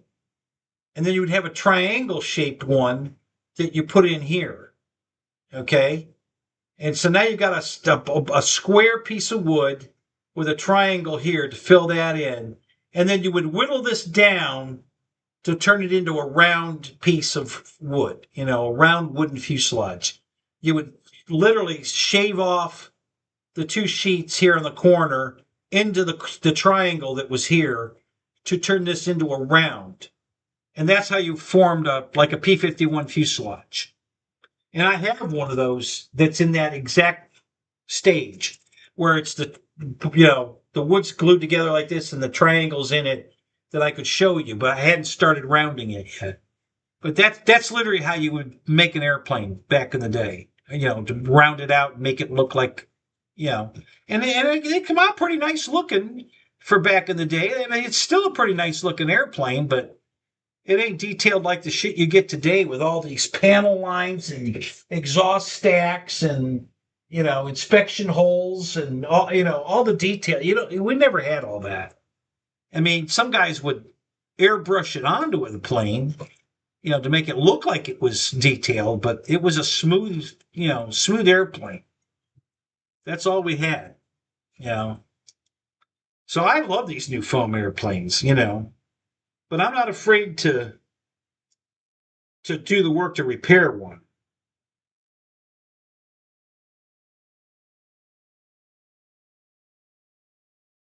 Who sent me this? Is this Michael Bear? No, it was Roy.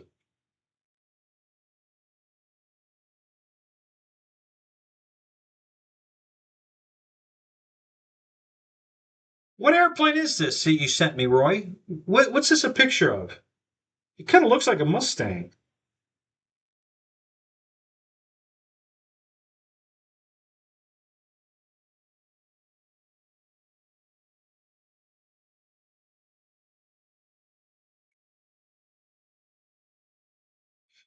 So I'm gonna turn this around and show it to you. What Roy sent me, and this is a pretty decent semi. So here's a cockpit area, or basically, this could have been, and it's an area where you put your servos. It could have been where you would put a gas tank if it was a glow fuel airplane or battery. But here's what, if you look there, you can see that half round balsa, that made the turtle deck area, and then it's a square hole in the middle for sending either wires or push rods, servo wires or push rods to go to the back of the airplane. But that's, roughly, some of the planes were built like that, and that's the way the fuselage would be built, but the wing would still be individual ribs and then stringers to, form the airplane, to make it structurally strong and form it. And then you would either sheet it with sheet balsa, thin sheet balsa, sand it, and then we would use silk and dope back in the day to, reinforce it. And then you would paint the silk and dope. Or monocoat, which is that iron-on product that you iron on and then heat it up and it shrinks. But you'd see every rib, which on some airplanes that's accurate, like a J3 Cub, they cover that with a material similar, and you see every rib. So that's what it's supposed to look like. But planes like a P-51, which had an aluminum skin on it, you would sheet it with balsa wood, sand it smooth, maybe put a thin layer of fiberglass cloth or a thin piece of silk sometimes, and you would silk and dope, glue that onto the foam or onto the wood to get a solid, smooth surface. Then you would spray paint it with some primer, sand it smooth, and then paint it. And that's what we used to do to get a smooth, pretty airplane. But this is all old school how we used to do it. Not, today everything's, this beautiful foam that's all detailed and everything. Yeah, the fuel tank was there. So that's an old, glow fuel plane. And that's the access to the gas tank, so that you can, replace the gas tank if you needed to or whatever. So now he's turning it into an electric plane, and he's going to put the battery where the fuel tank used to go. So, but yeah, that's how it used to be, guys, back in the day. We're all spoiled rotten now with these foam airplanes. Oh my God. It's so nice to it is a P-51.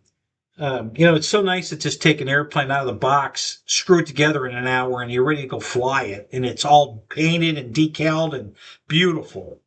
I mean, it's awesome. These airplanes are beautiful. God, I love these things. Hell, even if you didn't fly it, if you just bolted it together and hung it up on, on the ceiling to look at, yeah, I mean, they're gorgeous airplanes. I absolutely love what they're doing. And like I said, that the B-25 you crashed, the free wing one, from what I've seen, I haven't seen one in person yet, but from the pictures of Jeff's plane, that thing's beautiful. It's a beautiful looking airplane.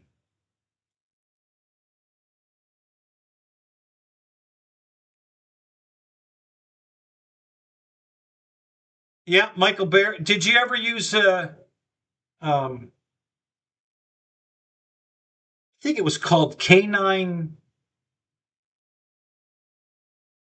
It was a spray that you sprayed onto the wood, and then it would suck the fuel out of the wood. Like, I think it was called K9 spot remover, something like that.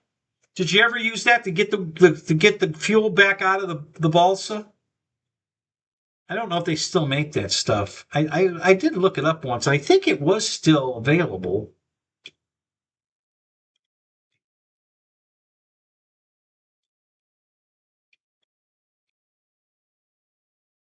Let me see if I can find it out here. It was in a spray can, like a can of paint. But it was a spot remover. You would spray it into carpet or whatever, and it would draw the stain out of the fibers of the rug or the carpet, and then it would turn to a powder, and then you would vacuum it up. And and it would, it worked really nice.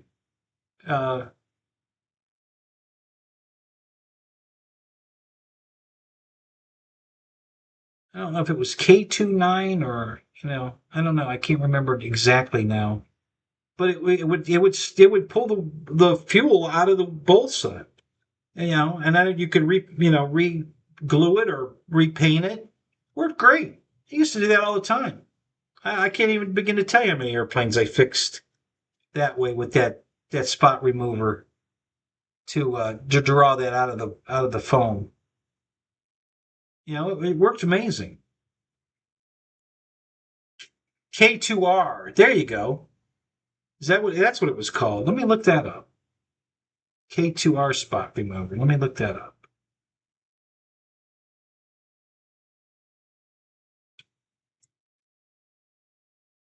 Yeah, it's still available.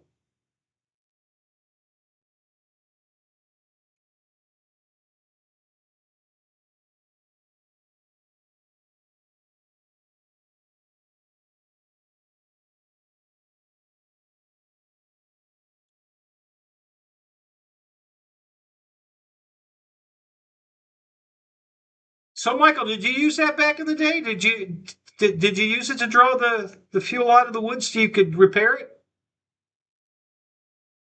Got an AVG warning here. Let me get rid of that. Yeah, K2R spot remover. Still make it. You could still do it.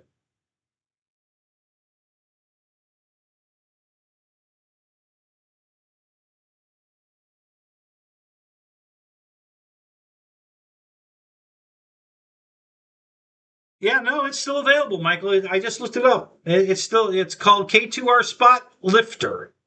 I think they called it Spot Remover back in the day, but now it's called Spot Lifter. But yeah, that's it. And what you spray it, you know, and you guys, you know, if you've got stains in a rug that won't come out from like dog pee or you spilled like gasoline or something, try this stuff. It comes out of the can wet, and you can get it in because it'll penetrate into the fibers of the carpet or the wood, and then as it dries, it turns to a powder, and it lifts the stain out of the whatever it is you're spraying it on, and then you vacuum the powder up, and the stain's gone. And it worked great fixing balsa airplanes. It would pull all the fuel out of the wood, so you could re-glue it and repaint it. Worked great. Used to use it all the time.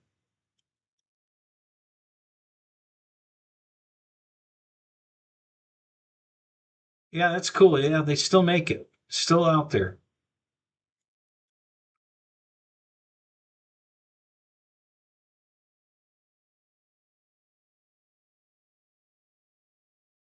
Now you can cook some meth.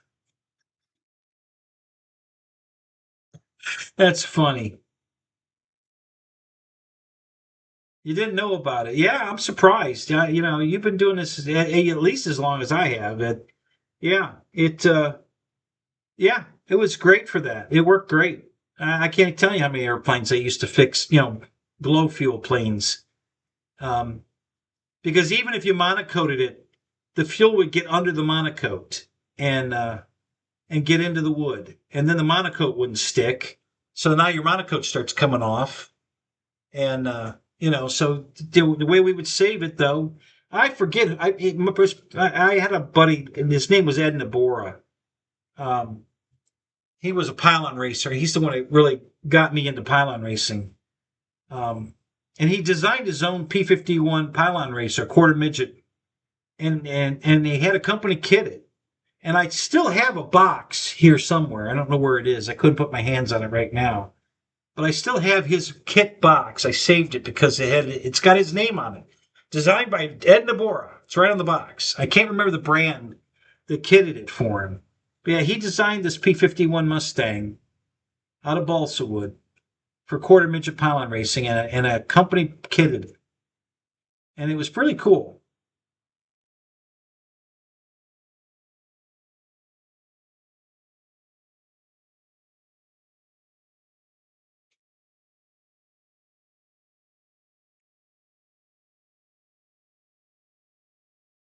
You use that shitty Android glue, worthless. Yeah, I never used that stuff. I don't know what that was.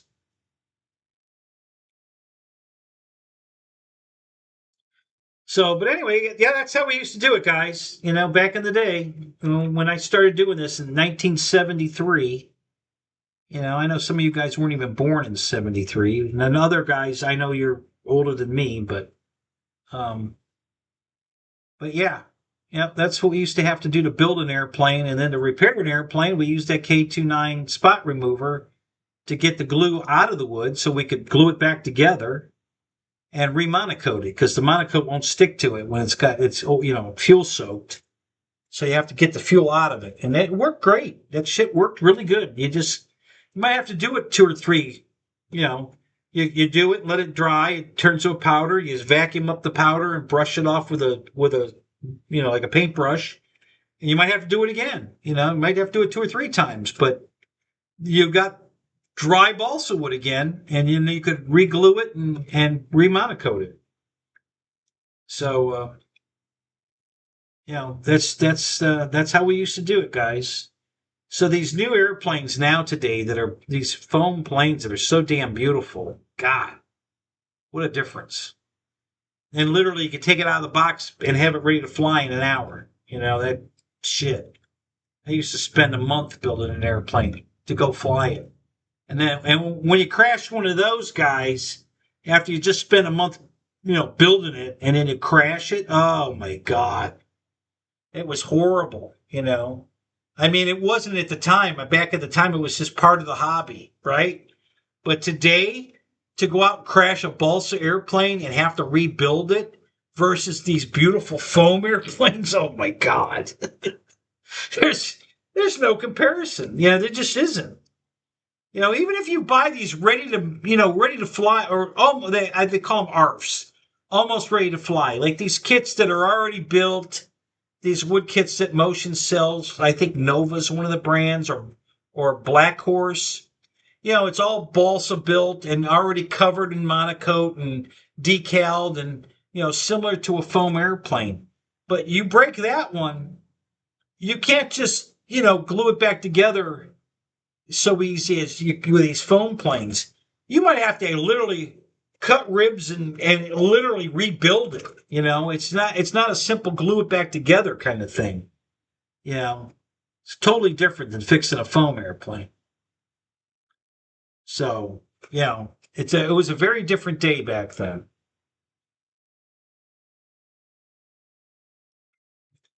So I've seen this hobby grow in so many ways. These computer radios, oh my God. Being able to do the mixing we do today with just a couple of clicks on the buttons to turn ailerons into flaperons, or elevators into elevons. And hell, we used to have to make mechanical, contraptions. And like you put a plate of balsa wood, you'd have to make out of balsa wood a channel that this piece of wood would slide in, right? So you would build this little thing, and you'd put a piece of wood in it that slides back and forth in it, and you'd put a servo on the balsa wood, or probably hardwood. You bolt a servo into that, and that slides this way, and the servo does this. So here are your ailerons, and then the slide that moves that servo forward and back, that's your flaps. So you got a mechanism pushing that servo back and forth for the flaps, and the servo itself is doing this, and there are your ailerons. And that's how we used to do flaperons back then. Today, you just program the radio. Simple. You don't have to do any of that shit. But back then, it was totally different.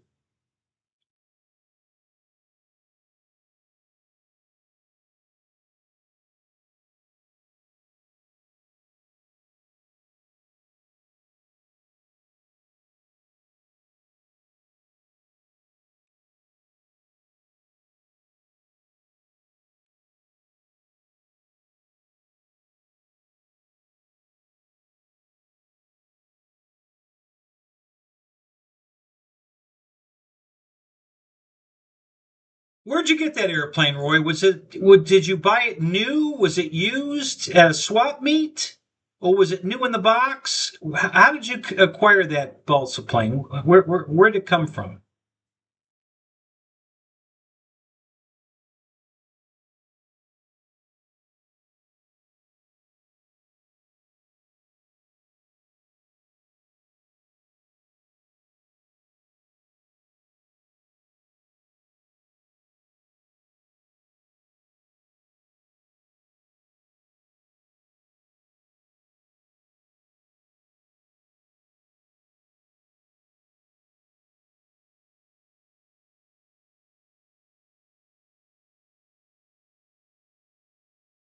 Oh, Roy, you did. Oh, good. You've been there. You did some balsa.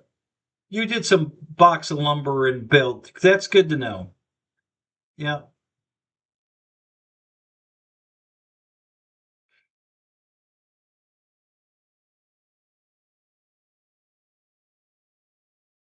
Yeah, I loved it back then too, Michael, but I don't love it today. I love the foam airplanes today. Back then I loved it. I mean, I loved building airplanes. Because you turned a box of lumber into an airplane. It was, I mean, the gratification, guys, when you've glued all this wood together and then took a knife and shaved it down and then sanded it and literally turned a log of wood into an airplane. There was a lot of satisfaction in that, guys. I mean, there's a lot of, you know, um, accomplishment that I did that. I turned that box of wood into an airplane. I mean, it didn't just, it's not merely just gluing it together. You have to glue it together and then shape it into an airplane. And, there's a lot of, it's just like fixing this. You know, I built it out of Gorilla Glue. I mean, it foamed up and made a mess, and then I had to shape it back into an airplane. There's a lot of satisfaction in that, and I saved $120 not having to buy a wing. So, and since I was going to paint this one anyway, because I was going to change from day one when I bought this airplane, it was damaged out of the box when I bought it. I bought it real cheap because it was a defect. It was crushed at Horizon unloading the truck. Some guy on a forklift wasn't very careful and fucked it up. So they sold it fucked up, and Horizon didn't sell it, actually. They sold it to that RC77 for you, or whatever the hell the name of that guy on eBay does. They sold it to him. I bought it through him. And it was pretty badly damaged. So it was not, I knew I was going to have to paint it anyway.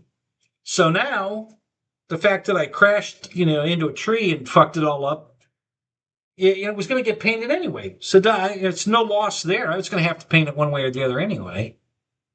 So,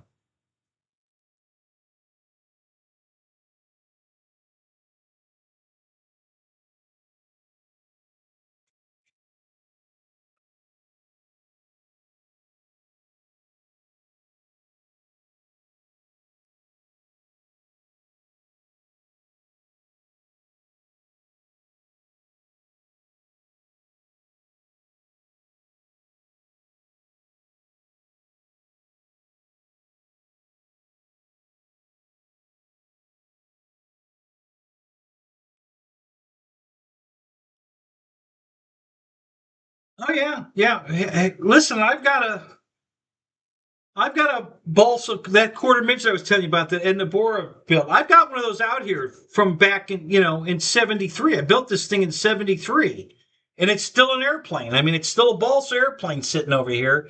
The monocoats all come off of it. It's just but the plane's solid. The plane's fine. The plane would go fly right now, but I'm gonna recover it. And I want to do. I already bought the monocoat to do it too.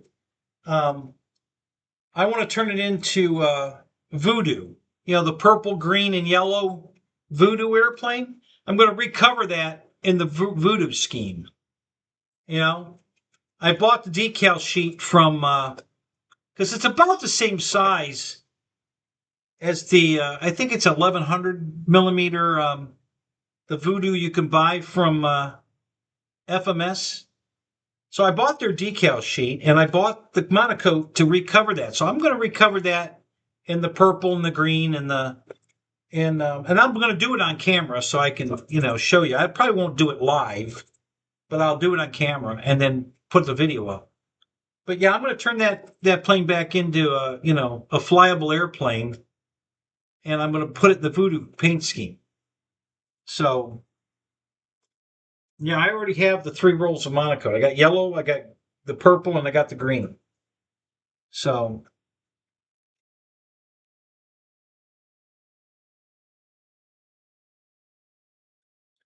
Tell you the crash into tree story? Okay. I thought you'd already heard that story. So here's what. So at our flying field, it's a grass runway. We have 6 grass runways. I mean, 3 crosses, but each one direction is a different runway. So 3 crosses that turn into 6 runways. And at the one end of the field, not where you've seen the field now, so you know that we've got houses at one end of the field now. They were never there before. But at the other end, the trees were, a couple hundred yards away, but close enough that you could fly into them. So Bo cut down trees to make a corridor at the end of that runway that went that way. All right. So that we've got this big, it's probably, I'd say the opening's at least 300 feet wide. Okay. I would say at least 300 feet. So there's trees here and there's trees here. And there's an opening in the middle. So you come off the runway and you can fly out between the trees if you don't want to climb over them. And I do that all the time. I fly out between the trees. And then as I'm climbing out, and then I climb up over the trees and come around and fly around and all that. So a lot of times I'll make a low pass down the runway and then climb out through those trees. And sometimes I'll actually make my turn past the trees and lose sight of the plane for a second because I haven't fully climbed out.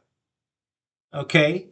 But I've been doing it that way for years, and I've never had a problem, And then one day, now I know there's trees behind these trees out there, but I always climb out above them. I know where they are, and I know, well, this last time with this one, I was too low, and I knew I was too low. And I started my bank, and I knew I was too low, but I thought, I'm cringing as I'm climbing out because I know there's a tree over there, but I think I'm gonna, bam. Nope, I didn't clear it. So I heard the plane hit the tree, and I knew exactly what tree it was. And then I heard it, clunk, clash, clunk, clunk, clash, clunk as it went down through the tree. And I just was laughing to myself. Okay, I didn't make it. I knew what I did. I knew what tree it was. I knew right where it was. So me and a few guys went to go look for it, and they're all down over here and over there. And I'm like, guys, I know where the plane is. It's in this tree. I couldn't see it yet, but I knew exactly what tree it was in. And so I went straight to that tree, and they're all, no, it's over here, over here. No. So I went, nope, here it is. It's in the, and what it was, the tree went up like this. So there was a branch that went out this way, went out this, and there was and it went right down through the middle of after it hit all the branches and did all this damage. It was right in the bottom of the tree where they all came together, and the tail is sticking up out of the wedge of the trees, and I could see the tail sticking out. I said, well, there it is. It's right in the middle of this tree.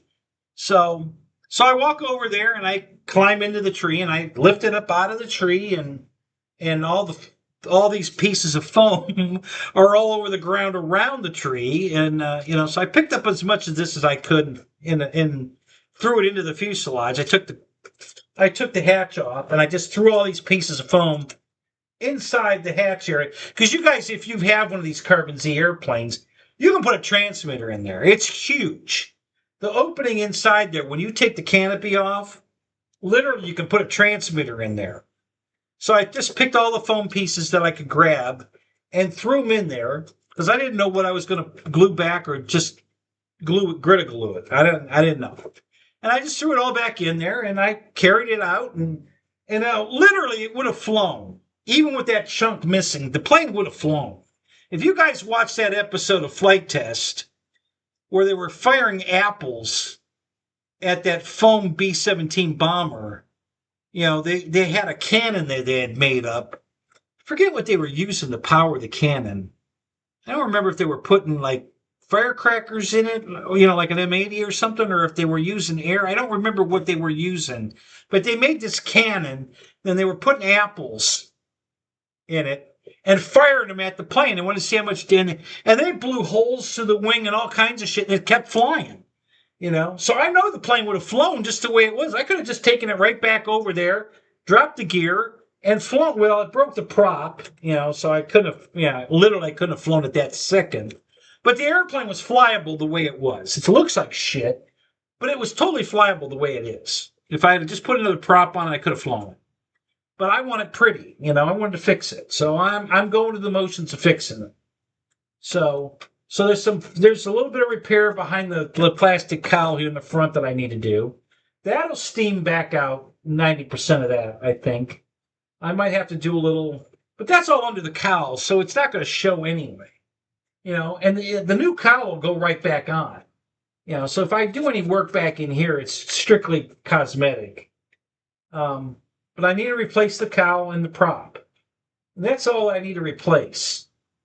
The scoops on the sides are fine. They didn't get damaged. There's a lot of damage to the foam that's going to need some, you know, body filler to smooth it all back out and then repaint it. But that's what happened. So, but it took a big chunk of foam out of that wing right there. I mean, we're 3 inches back into the leading edge of the wing, and it's not straight. It's kind of a cut like this to the lead. This is the leading edge. It comes back like this, and then kind of does a couple of these, and then tapers up into the. And so that's what I rebuilt with Gorilla Glue. I put 5 bamboo spars in there so that the glue had something to wrap around to kind of hold it in place. And then I cut those off and did the final glue, and then I start sanding it all smooth, and you know, it's coming out beautiful. You know, it looks great. You know, I mean, it's going to be beautiful when I'm done, and you'll never know that it was damaged, other than I've done the whole repair on video, so you'll be able to watch it as I rebuilt it. But yeah, it's coming out beautiful, and the wing is totally, you know, shaped right now. There's still some pock marks I need to put some more putty in to, you know, do a final smooth and sand, but you know. But, you know, I know it's not. Listen, I have 4 of these airplanes, all right? 4 of these Carbon Z T-28s. I got one red and white when it's standing up against my Impala right there. And the other 3 are upstairs. The yellow ones are all upstairs. Well, this one, the 2 other ones are upstairs. And, you know, so it's not like I've got 3 perfect shape ones to go fly. This one I wanted to repaint anyway. And I don't know if you guys watched the Brian Scholes video. If you haven't, go watch it. It's hilarious. There's a pilot, and he died recently. He's been dead a couple of years now, I think. But he was in Vietnam War, and he was flying a T-28. I didn't know that. He was flying one of these. But in his story that he tells this big story that is hilarious to listen to, about how he crashed his jet into the trees, and it was a ball of fire, and he thought he was going to just die, and it would be a quick death and it'd be over. Well, he didn't die, but the plane was on fire, and he couldn't get out of the plane, and he got burnt all over his body really bad. So I listened to the story. You know, he's done like 7 versions of the story, and each time he does it, it's even better. But all this time I thought that he crashed a jet. He never said what kind of jet. He just said he crashed a jet. Well, if any of you guys know who Jerry McGee is, he used to be the president of the Imperial Club I fly at. He met him. They went to the same school, not at the same time. Brian was much older than Jerry, but they graduated from the same school, and they met someplace because he was in the Air Force. Jerry was, you know, I don't know if he was a colonel. I think he was a colonel in the Air Force.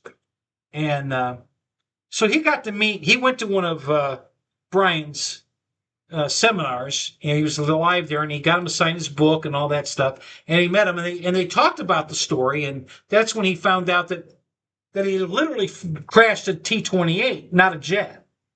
So when I found that out, and then Jerry showed me a picture of it was a camo paint scheme. And I think it was tan and brown camo, I believe. It might have had some green in it. But it was a camo paint job on a T-28. And that was the plane that he crashed into and caught fire, and he couldn't get out of the plane, and that whole thing. So when I found that out, when I bought this airplane, I knew right when I bought this plane that I was going to paint it to Brian Shull's paint scheme. So that's the plan for this plane, is to reproduce Brian Shull's plane that he crashed back in Vietnam, back in the day. I absolutely loved that guy. I was hoping to meet him one day. I was so sad because Jerry's the one that told me he died. I didn't know he had died. And the day we talked about this whole thing is when he told me that, he had met him and all that, and what he was flying, and then he told me, oh, he just died last year. And I'm like, oh my God, you're kidding me. Because I really wanted to meet him. Anyway, so if you haven't watched the Brian Shull story, go watch it. It's hilarious. I think it's titled Sled Driver. Well, I'll tell you. I'll go look for it right now, and I'll tell you. I can actually put the link in here. That's what I'll do for you. Hang on a minute. I'm going to look it up, and I'm going to get the link, and I'm going to post the link here.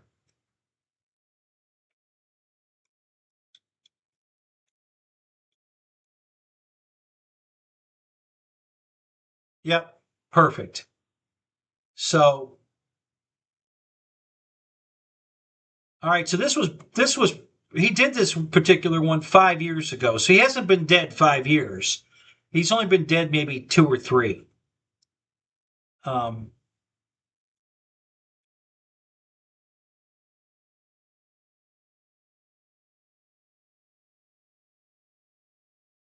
Okay, here's when it was 2 years ago. So he's been dead 2 years because he died. You don't want to watch this one. I'm gonna give you the link, the one you want to watch. This one he did with his Rio, his backseater, and it's not as good as the 5 year ago one. So I'm gonna give you the link to the 5 year ago one. This is the one you want to watch, and it's super funny. And he tells the whole story of how he went down and how the Marines came and saved him. Okay, I've got to deal with every one of you. We're not going to tell the boss. And they shipped him off in a helicopter, and he was in a burn unit. He was in the hospital 2 years recovering from this crash. As the deputy, don't ruin my day, all but right? when he Everybody recovered, swear, right? Okay, all right, got it. Okay, good. That's our deal. He went back to flying duty. He was cleared to fly again. To the veterans in the audience, and then happy belated Veterans Day. And this event is one of those times where you realize there's a lot of great Americans out there who have contributed a lot to our nation. He went into training to fly the SR-71. And continue to do it even today. He made it. When he died, he retired. I read the bio today. I don't know if many of you did that, pilot. But Brian, wow. So copy this link down, guys. I'm just going to give you a few highlights. And, Brian graduated from East Carolina University. When you get a chance, watch it. You'll love it. It's a great story. He's super funny the way he tells it. I graduated the same year with a degree in history, and anthropology for the next 20 years.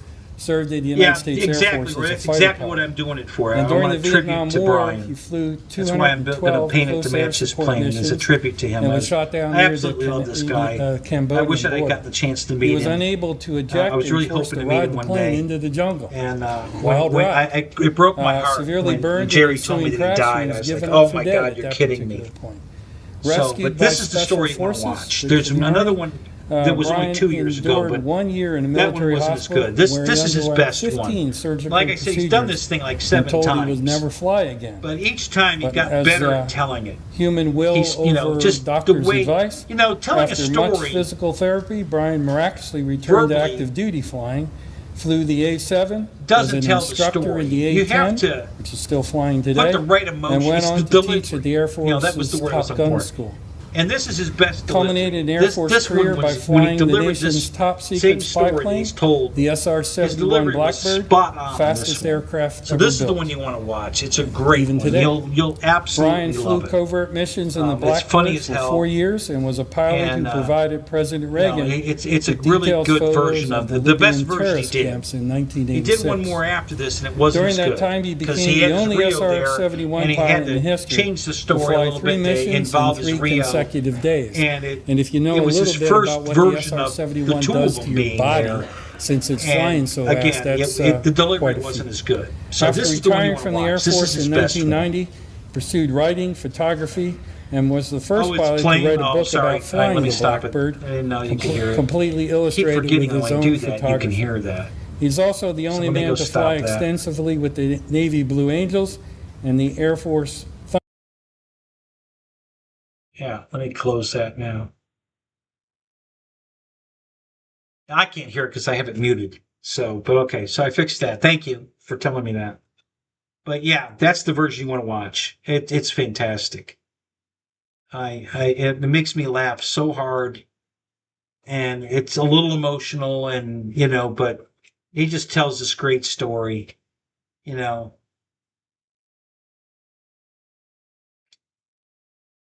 So yeah, I promise you guys are gonna love it. So go watch it. You're absolutely gonna love it. It's a funny ass story. Um,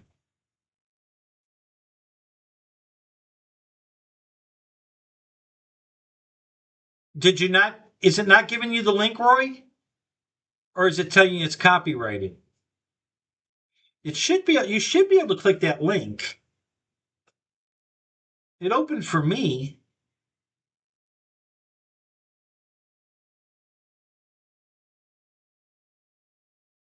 You got it? Okay, good. All right. Now, I haven't opened it on my phone, so maybe that if you guys are trying to watch it on your phone, listen, I do everything on a computer. I don't watch videos on my phone. It's the screen's too small, the audio's not good. I got a 70-inch television in my living room with a computer hooked to it.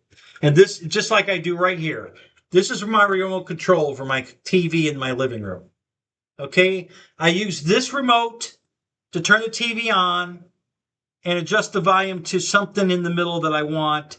And then after that, once I'm on YouTube, this is my remote for the rest of the night. I can change the volume here. I can, start, stop videos, and I have an ad blocker running, so I never see ads. It runs straight through with no ads, and this is my remote. I got my mouse pad right here, okay, and then I've got the keyboard to type. So this is my remote control for my TV. Love it. Absolutely love it. And you can hook any computer to your laptop, a desktop, doesn't matter.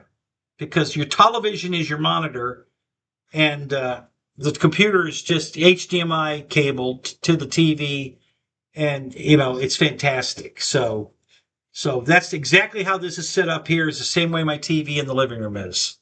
Okay, I only have this is probably a 48-inch flat screen that I use for the show. But in my living room, it's a 70-inch, flat screen, and wonderful.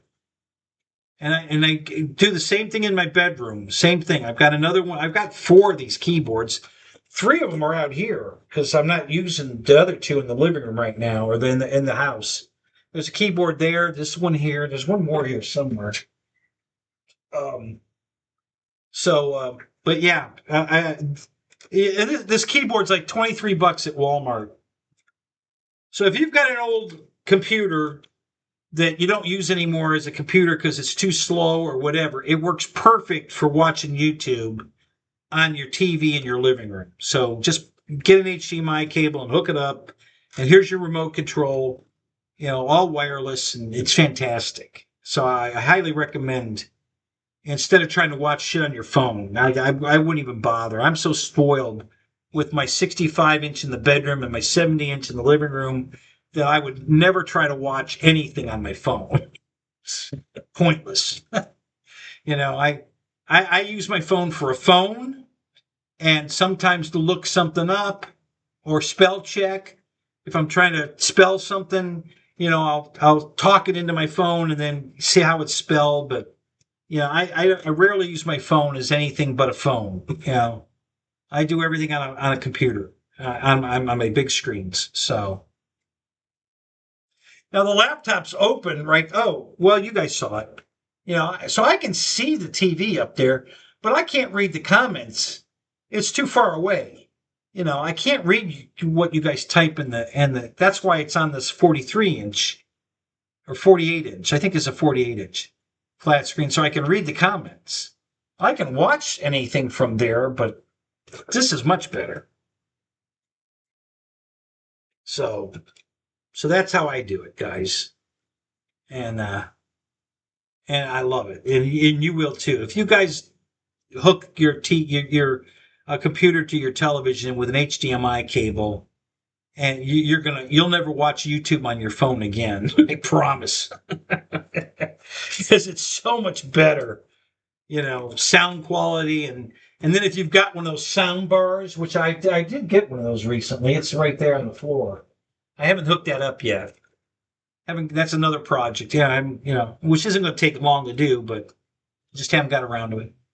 But yeah, I'm going to put a sound bar on it too to get even a more surround sound. I used to have a surround sound hooked to it, but I redid the living room. But I had speakers behind me, and it's a Sherwood.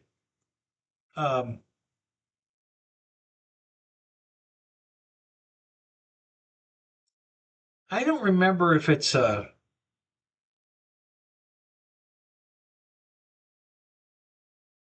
want to say it's a Sherwood AM/FM receiver,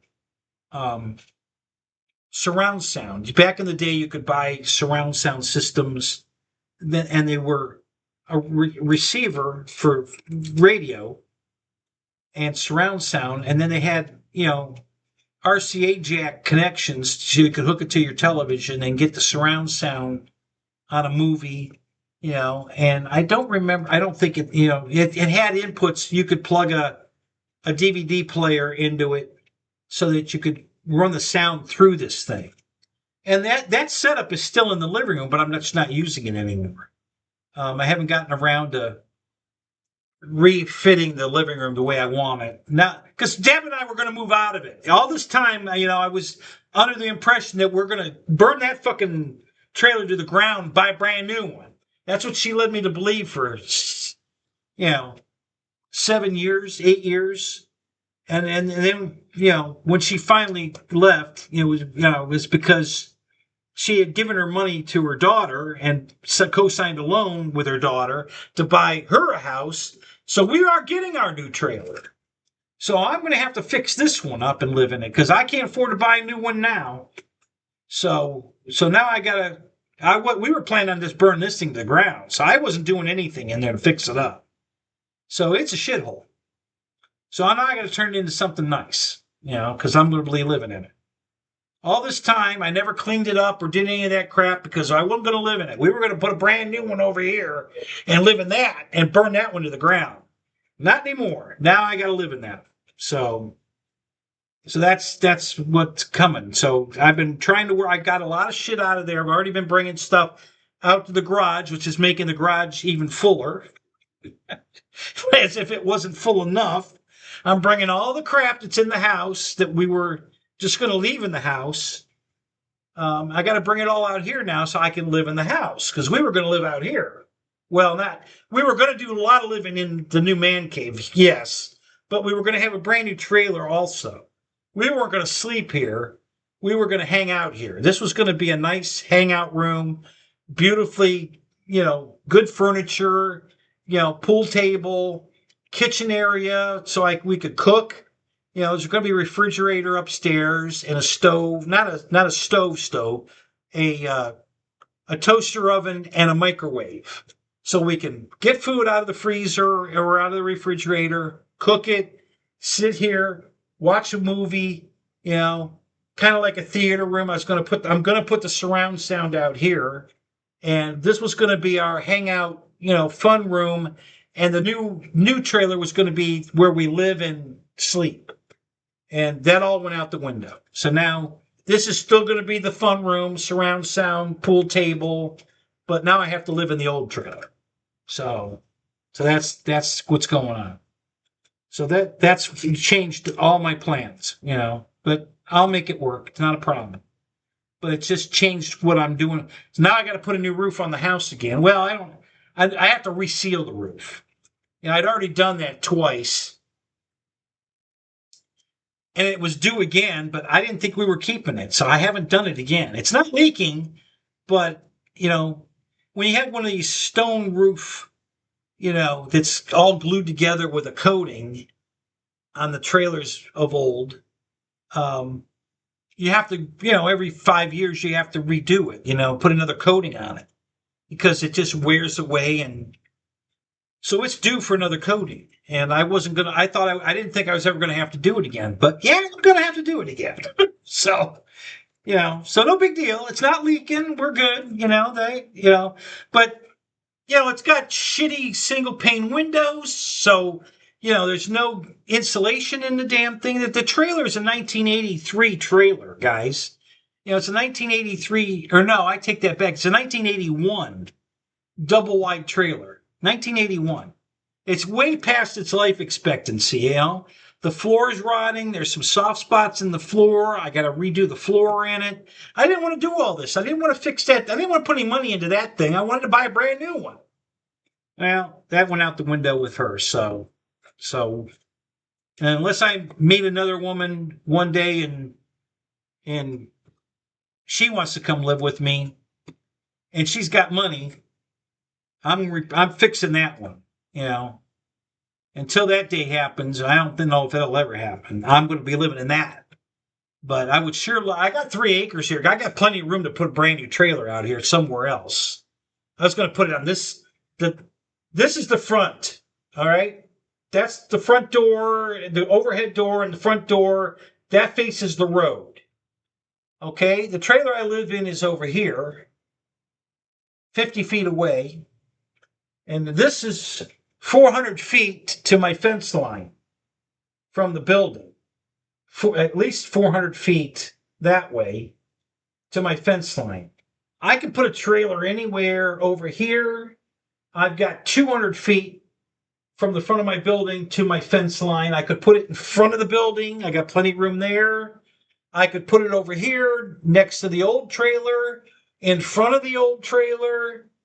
I can't put it behind the trailer, but I could put it in front of the trailer, the old trailer. And then I've got 600 feet of property going that way. And that's the beautiful end. I mean, there's a beautiful field over there that gets smaller because it's pie shaped. So it's 400 feet across at this end, but it comes to a point at that end, and it's 800 feet total from that end, from the fence there to the point. All right. So, but it keeps getting narrower the farther I go that way. So that's why I was probably going to put a trailer over here, maybe just in front of the building. I don't know, somewhere over here, but I don't know, or right in front, right up against the old trailer.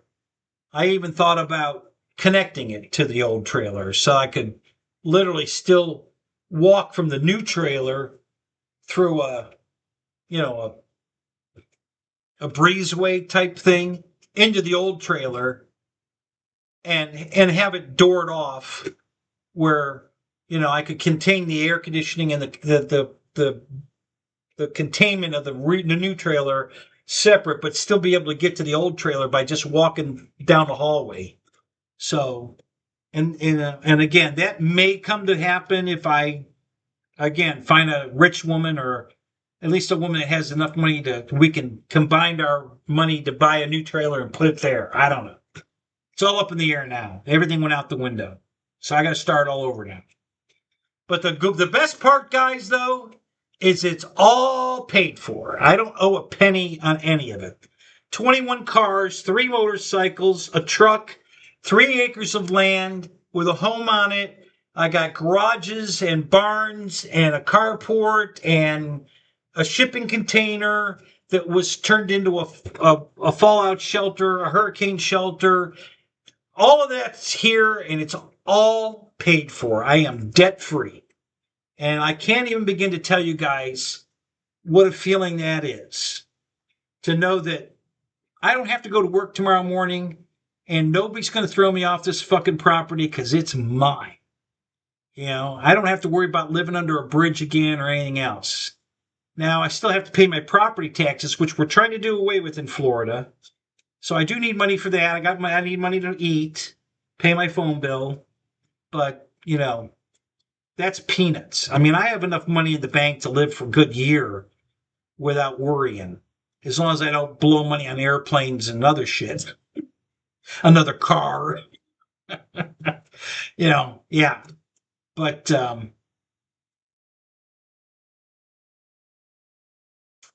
it really is, Roy. I mean, at one point, one of the 6 times that Dad left me, I still owed money on this property, and I was deathly afraid I was going to end up under a bridge. I thought I was going to lose everything.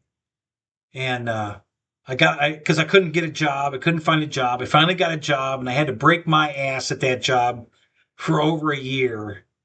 And then Deb came back, and I could kind of relax a little bit. And then, we finally paid the place off. And then she left again, and then came back again, and then left again. Anyway, but now I'm debt free. I don't know any. The only debt I have now is when I buy something at like the auto parts store and use a credit card to pay for it. At the end of the month, it's paid automatically, paid off. The credit card gets paid off automatically. And so I'm not carrying any debt, not paying any interest on the credit card because I pay it off every month. It's just a convenience enough to having to carry cash around. I just whip out the card, pay for it, and I know at the end of the month it gets paid automatically. So now I just have to stop buying things for now. I spent $40 at Harbor Freight today, which I shouldn't have done, but I wanted the free wrenches. So I want the deal on the sander and the free wrenches. And what was the other thing I bought? Oh, I bought a flashlight, which is really cool. And I'll be honest with you. So I found out something today. This is a good story. All right. Do you guys watch Legit Streetcars? It's this really cool guy up in Chicago. His name's Alex. And he buys wrecked cars and fixes them. Now, he doesn't buy wrecked cars that are destroyed like the ones that Matt Armstrong buys that are completely demolished, total losses, and rebuilds them, everything, bodywork, everything. Alex only buys damaged cars that have blown motor or minor body damage, very minor body damage, like a fender that's bolt on. He doesn't do body work. He does mechanical work. So he'll buy a car that needs engine work done or tranny work done or something like that. And then he rebuilds it. If it needs body work, he'll take it to a body shop and have them do a little bit of body work. And then he gives them away. He has and you buy merch from his store and you get so many points toward the giveaway. And then in 2 months or however long he runs the giveaway, and then he gives away the car that he just rebuilt to one of the viewers. So I've bought some stuff off of his store. I bought 2 flashlights. I bought a car cover set, fender cover set, which was both fenders and a bra on the front, so you can totally enclose the whole engine area while you're working on it so that you don't damage the paint on the nose or the fenders. I bought one of those. I bought a foam cannon for washing your car. I bought some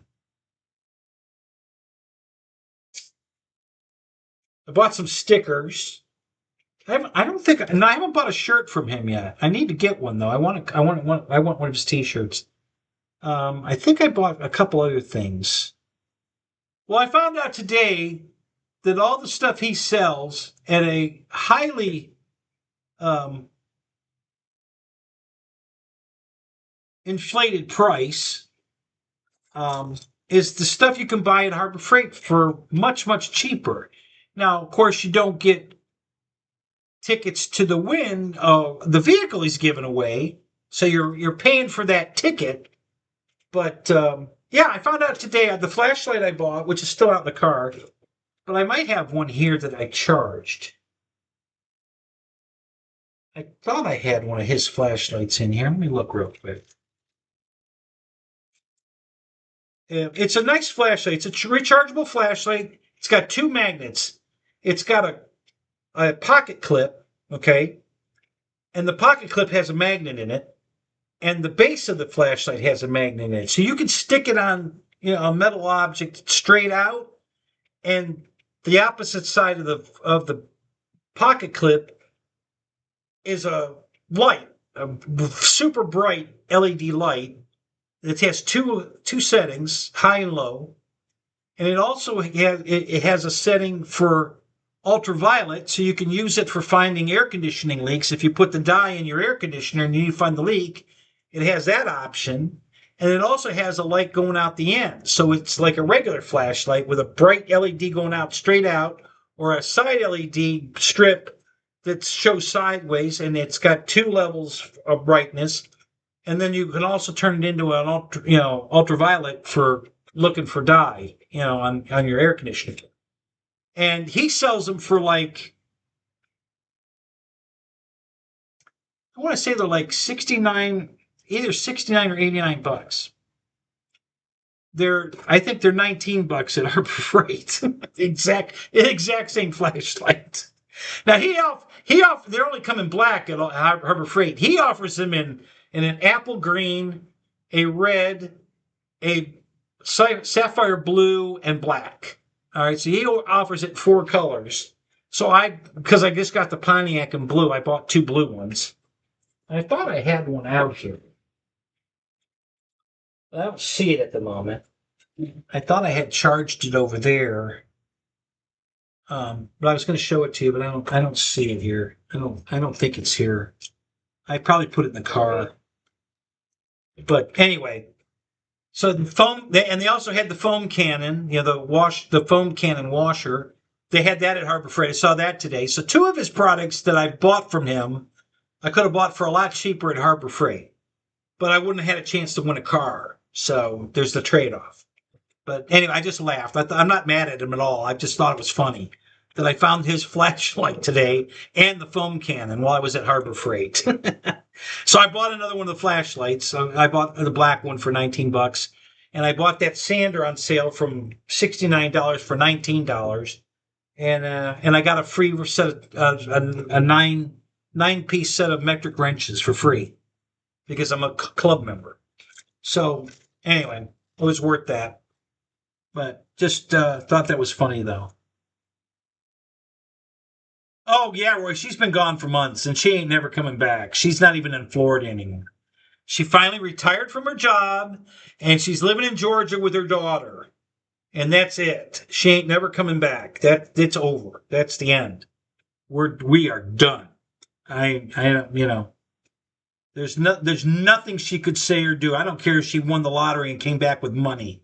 She's not coming back. There ain't no coming back. We're done. She thinks I hate her, and I don't hate her, but I am done with her. I don't want to see her again. I don't want to talk to her anymore. That life is over. I am done. So she moved up to Georgia with her daughter. She retired from her job. She moved to Georgia. She's been up there 2 months. About 3 weeks ago, I think it was, she came back to get the rest of her stuff out of storage. And I went over there and helped her load the truck and get her on her way. But that's it. That's over. So that's why I'm going to have to fix my trailer now because we're not buying a new one because she ain't coming back. She don't have any money anyway. She gave all her money to her daughter, and she co-signed a loan with her daughter on the house that she bought. So she's got no credit worth that I can use, and she's got no money that we can use. So And I didn't keep her around for the money.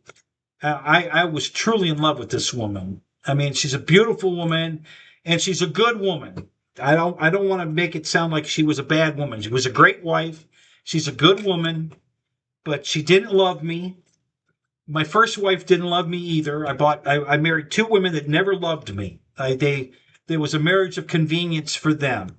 My first wife married me to get out of her house because she had a curfew of 10 o'clock at 23 years old, and she was tired of that. So she married me to get out of the house. She never loved me, and I didn't know that till after I married her. I dated her for 4 years, and I didn't know she didn't love me. Found out after I married her that she didn't love me. But I made a promise in front of God to me, so I stayed married to her for 9 years, and then she filed for divorce.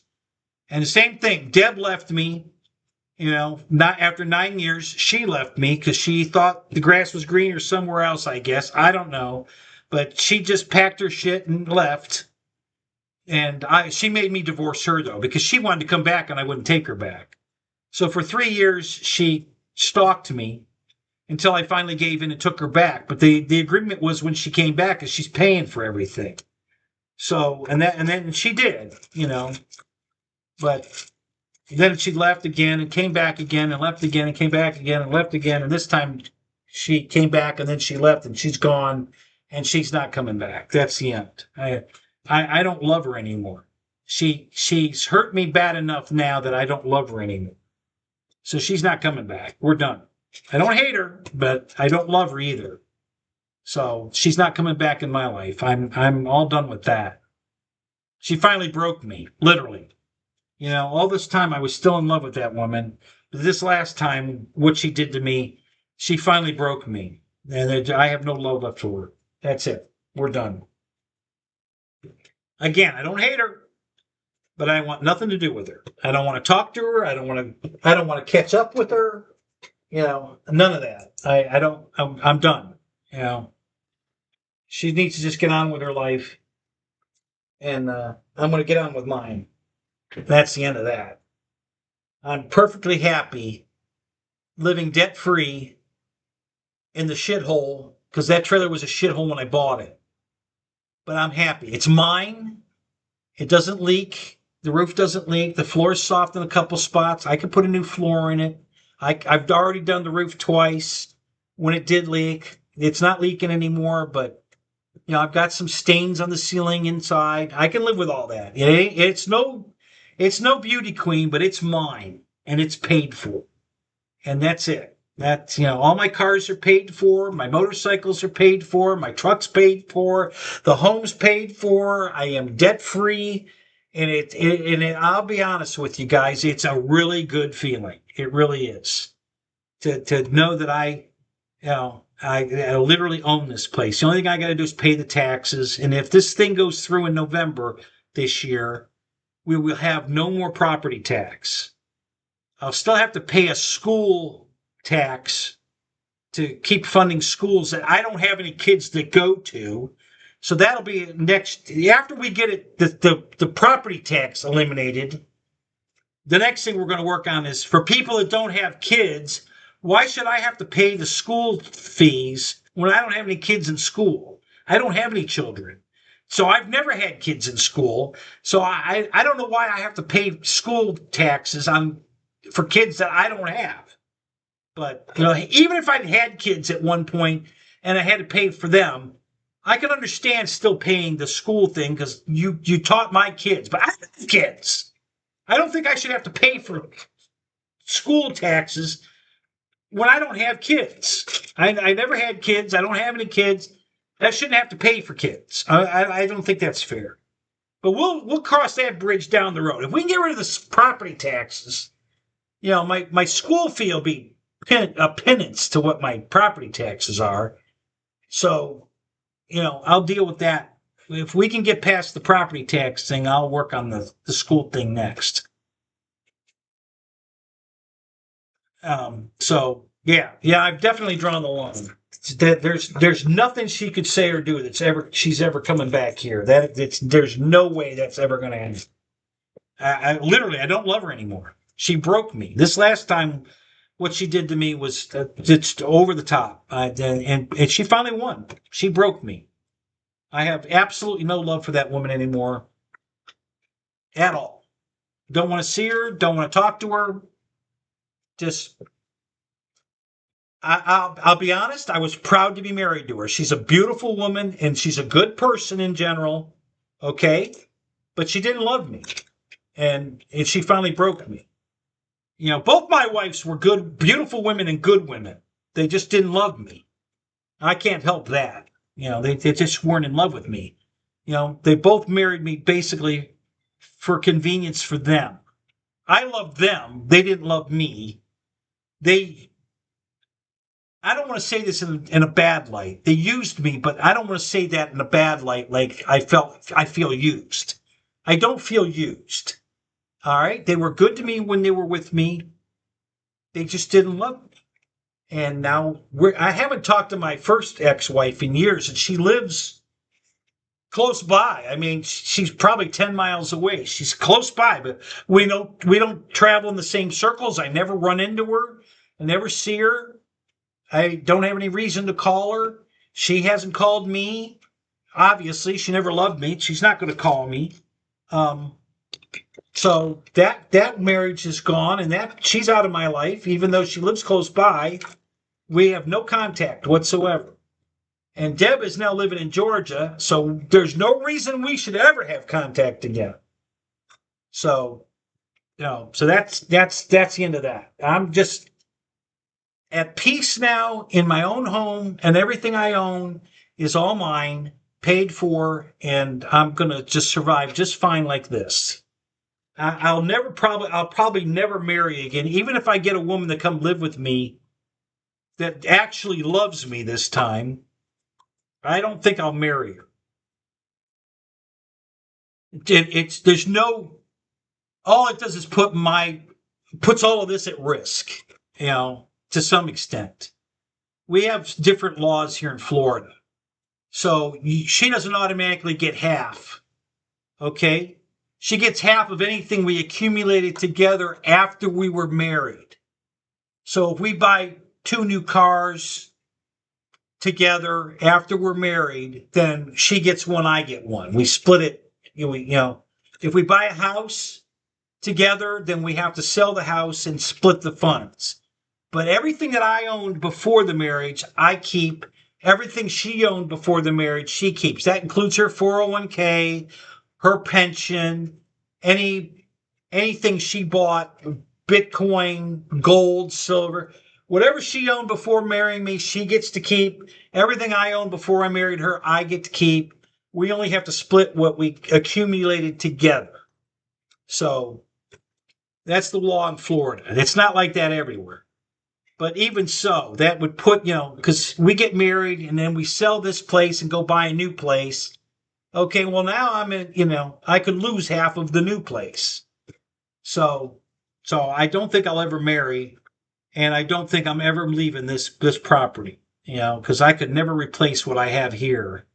I could never afford to replace what I have here. I know, Roy. I know the situation you're in, and I feel bad for you, but I understand, But you have kids, so that changes your dynamic totally than mine. Deb and I don't have kids. She has kids. I don't have any kids. So yeah, your dynamic's a little different. I understand why you would stay married for the kids, and and probably because you're going to lose half of everything, and then you have to go live on your own, and and the price of everything today, I couldn't afford to replace this place today. There's no way I could go out and buy a home. I mean, this place the value has quadrupled from what I paid for it in 12 years. I mean, it's worth, I bought it for under 100,000. It's worth hundreds and hundreds of thousands now. And to replace it, I mean, you can't go buy a house today for under 300,000. And it would be a little house on a little piece of land, and it'd be 300,000. I can't afford to leave this place. I mean, if the house completely burnt to the ground tomorrow, I'd live in the garage. I mean, I can literally do that, So I can't afford to leave here. This is my home for good now. I can't afford to leave. Unless I marry a rich woman, there's no way I can afford to leave. So, and I'm okay with that. I'm fine. I love what I have. It's a lot of work. 3 acres of land is a lot to take care of. A lot of trees. I got 3 trees out here dead right now that I have to cut down and then cut up and burn and all that. So it's a lot of work. Cut a lot of grass to cut. It's way more work than I thought, but I can deal with it. I can handle it. Yeah, I'm good.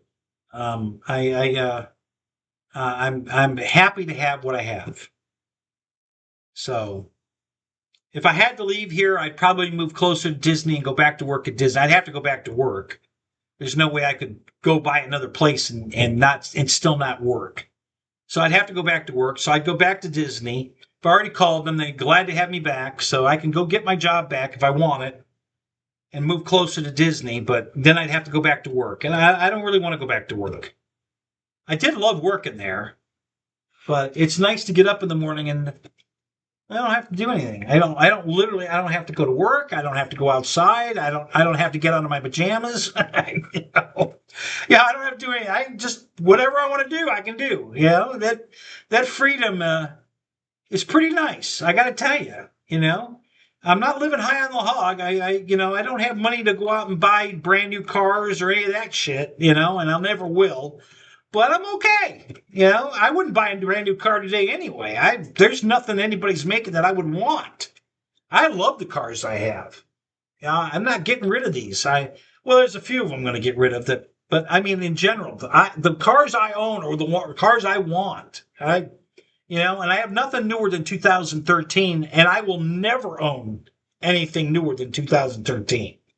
That's the year of the break. All right.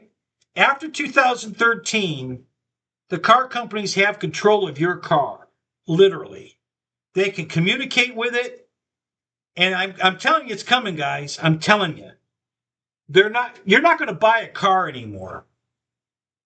You're going to rent one. They're going to give you the car for free, but you're going to pay a subscription to drive it. That's where we're headed. And cars older than 2013, they can't do that to. But anything newer than 13, they can. They literally can, and they're already doing it. Every car company out there is already making people pay subscriptions to use the heated seats, to use your radio, to use your air conditioning, to be able to use your remote key fob to unlock your doors. Literally, there's, I think, it's either Honda or BMW. I can't remember. You have a remote key fob to open your car door remotely. You got to pay a subscription to use that. If you don't pay it, you got to use the key to unlock the door.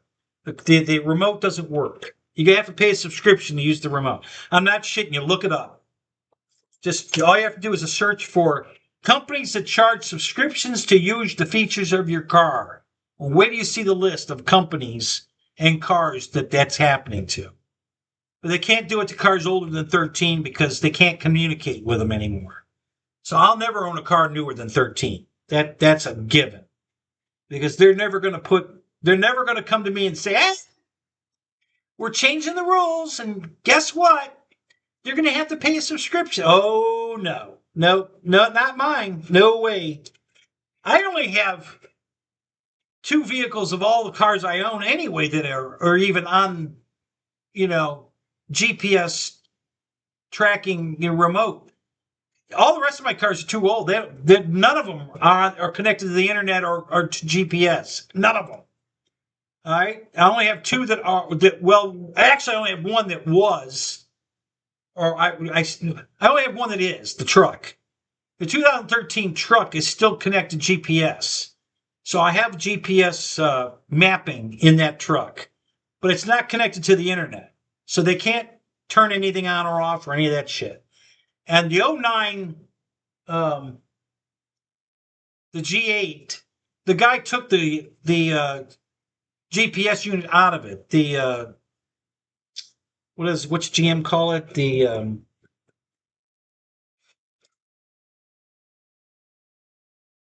shit. The emergency help. I'm having a senior moment again. I can't remember the name of it. What's GM call that? It's your emergency help system. OnStar. Thank you. Yeah. He took the OnStar out of the car. He gave it to me. I've got the box, but he unplugged it and took it out of the car. So that car's off the grid too. So the only car I have on the grid at all is the truck, and it's only on the grid for GPS. They can't communicate with the truck any longer because the new systems that they're using don't talk to cars older than 13. So it still has OnStar, but that's GPS, and that's it. It's not on the internet, and neither is the Pontiac, and everything else is way too old to be on the internet. So they can't do anything to my cars. That's why I don't know if you've heard this, but they're trying to make us take all these old cars off the road, and that's why, because they want to be able to control your car. They want to be able to charge that subscription. So they're trying to make it illegal to drive old cars. I guess in California they've already done that. I don't remember how many years back you can go, but and Jay Leno, it's called the Jay Leno law actually in California, because he's fighting it. He's got all those old cars that he wants to be able to drive, and so they passed some law that you can't make them take everything off the road, but they can limit how many miles a year you can drive it. So if you've got an old car in California, it's like having Haggerty insurance on it. You're only allowed to drive it so many miles a year, but they can't take it off the road, period, completely. But they can limit how many miles you can drive it, and that's the Jay Leno law.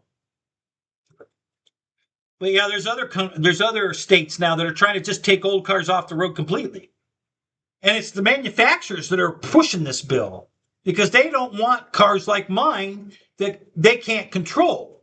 They want to be able to control them because it's coming. They're going to make you pay a subscription just to drive the car, even though you own it.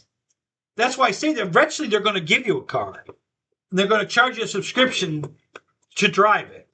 And that's the whole basis for them to take take old cars off the road, to make you get a new one that they can control. That's where this is all headed. And that's what they're trying to do.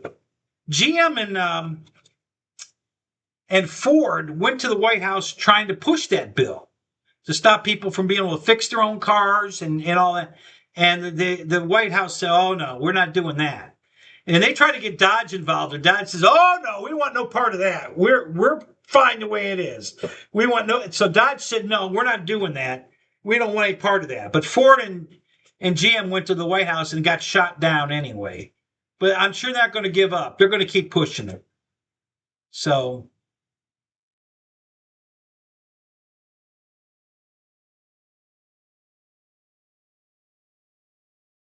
Yeah. Now, so that's a license plate or insurance? Which are we talking about, Roy? Is that license plate or insurance that you're limited 500 miles?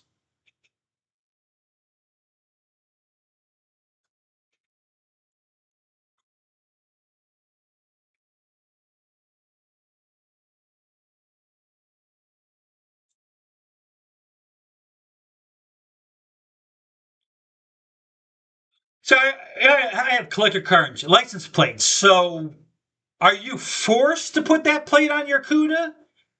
Or is it just cheaper and you're allowed to put that plate on your CUDA?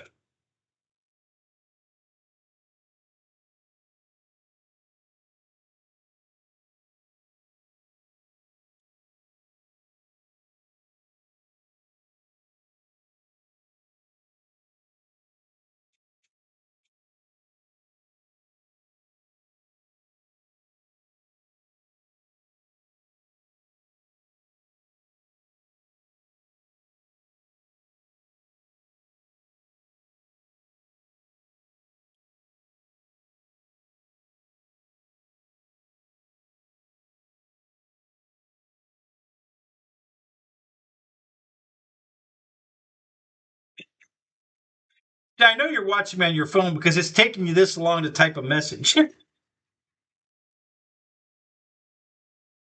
If you had a full keyboard like this, you could do it much faster.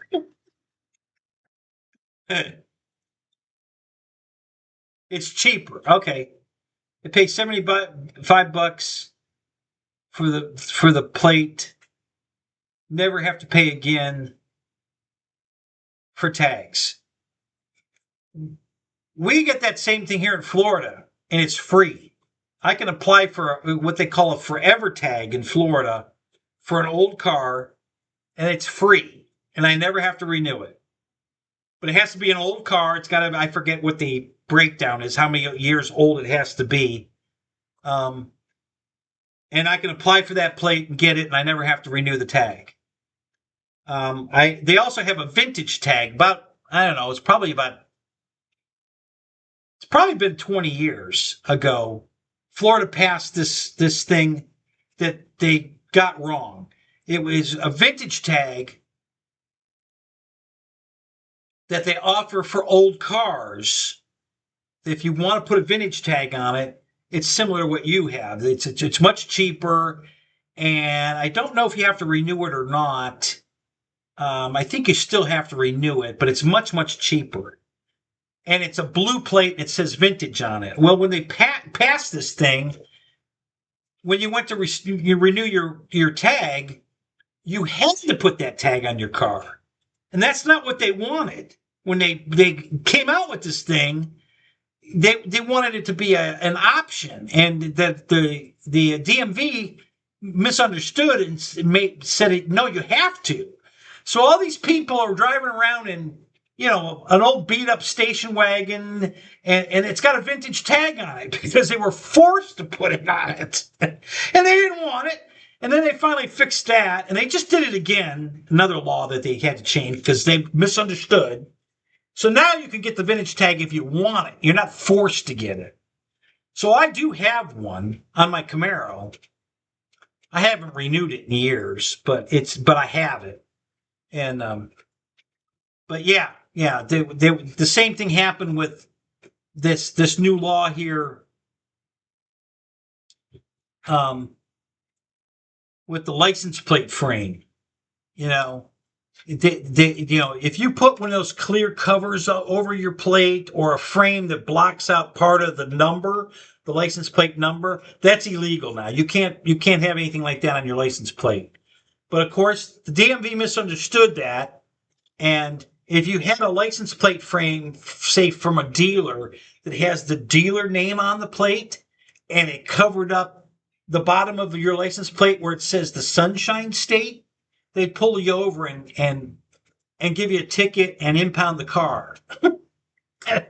And no, that's not what we meant. That's not what this is about.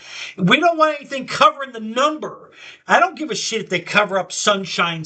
Yeah, a guy got arrested because part of the S in Sunshine State was covered by the frame. And the police pulled him over, arrested him, and impounded his car. Because part of the S was covered. So they fixed that law too. So now it's just, no, you can't have anything that covers any part of the license plate number, including a clear, because people have been putting that spray coating over the clear part that deflects the camera from being able to read the plate. Okay, so all that's been outlawed, but not if it covers Sunshine State or Florida. You can cover that up. They don't give a shit. As long as the number is visible, that's the part that's in, But of course, the DMV misunderstood that and made it a law, and then the police were arresting all these people for stupid shit. And yeah, thank God they fixed that in a hurry. But yeah, so that's that. So that was two laws that they got wrong and fixed with having to do with license plates. But practically nobody knows in Florida that there's a forever plate that you can, just write to Tallahassee, and you tell them you give them the VIN of the car, the year of the car, and if you want, you can get, through people that sell old license plates. I have one here somewhere. I haven't seen it in years. I know I still have it somewhere. I bought back in '67, the Florida plate was black with white lettering, and it said 67-68. So it was a 2-year plate. Embossed into the, just like the numbers were embossed, it was embossed into the plate, 6768. I can literally send that number to Tallahassee with my request for a forever plate, and they will register that plate to my car, and I can keep that plate on my car forever. Or they'll send me a forever plate. If I don't have a vintage plate, there is a forever plate that they will send me to put on the car, and I never have to renew it. But it's free. It's a free thing that Florida does. You have to pay for yours. Ours is free.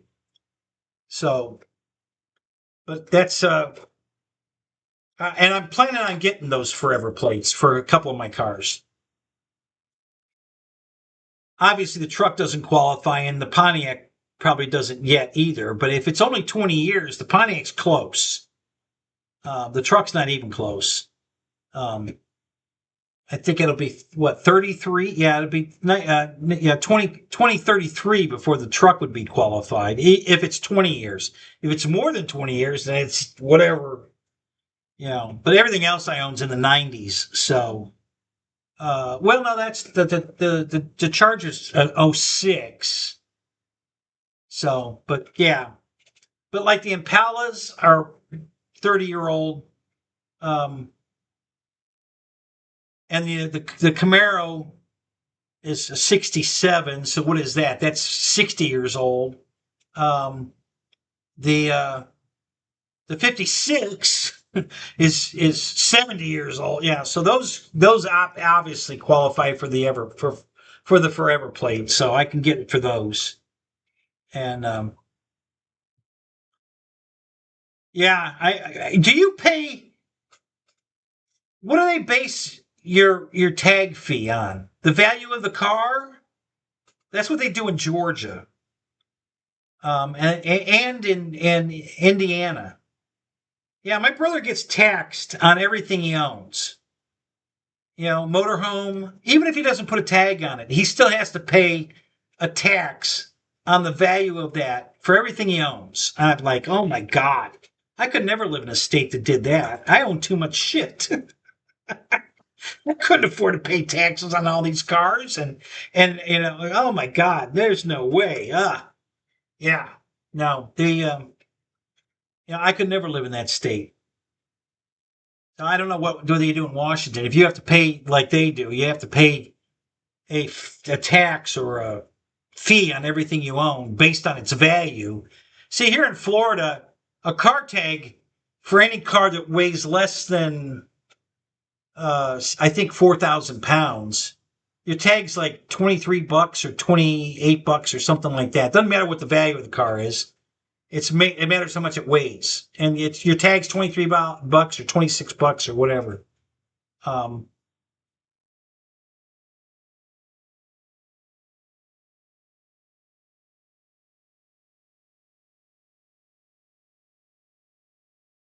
Oh wow, yeah. See, my truck tag is,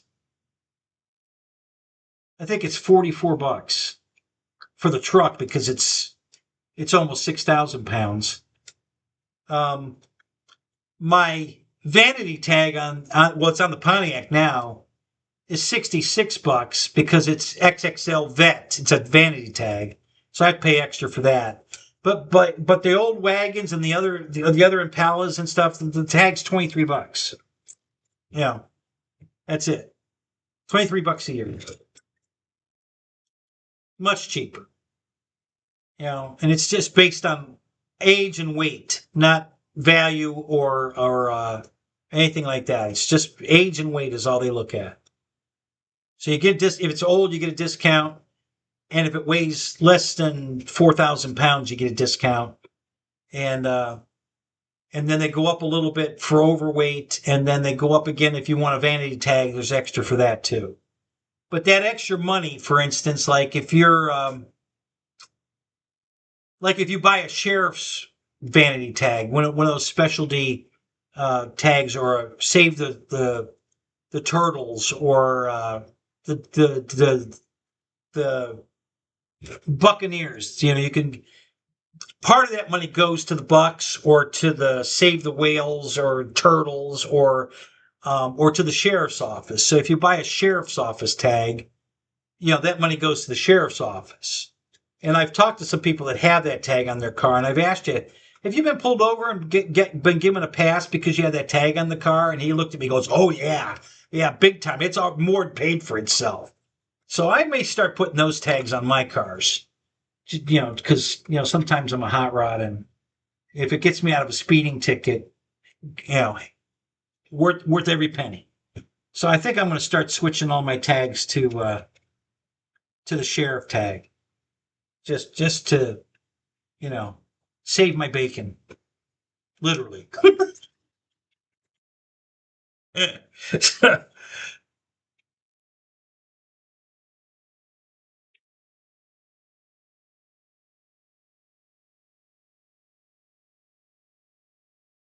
Oh, great.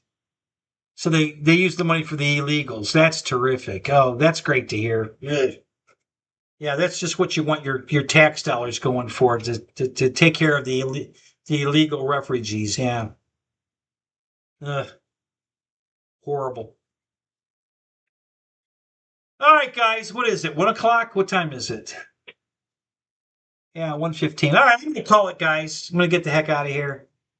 Thanks for coming, guys. Had fun. It's been fun talking about stuff and hanging out. So I'm gonna go.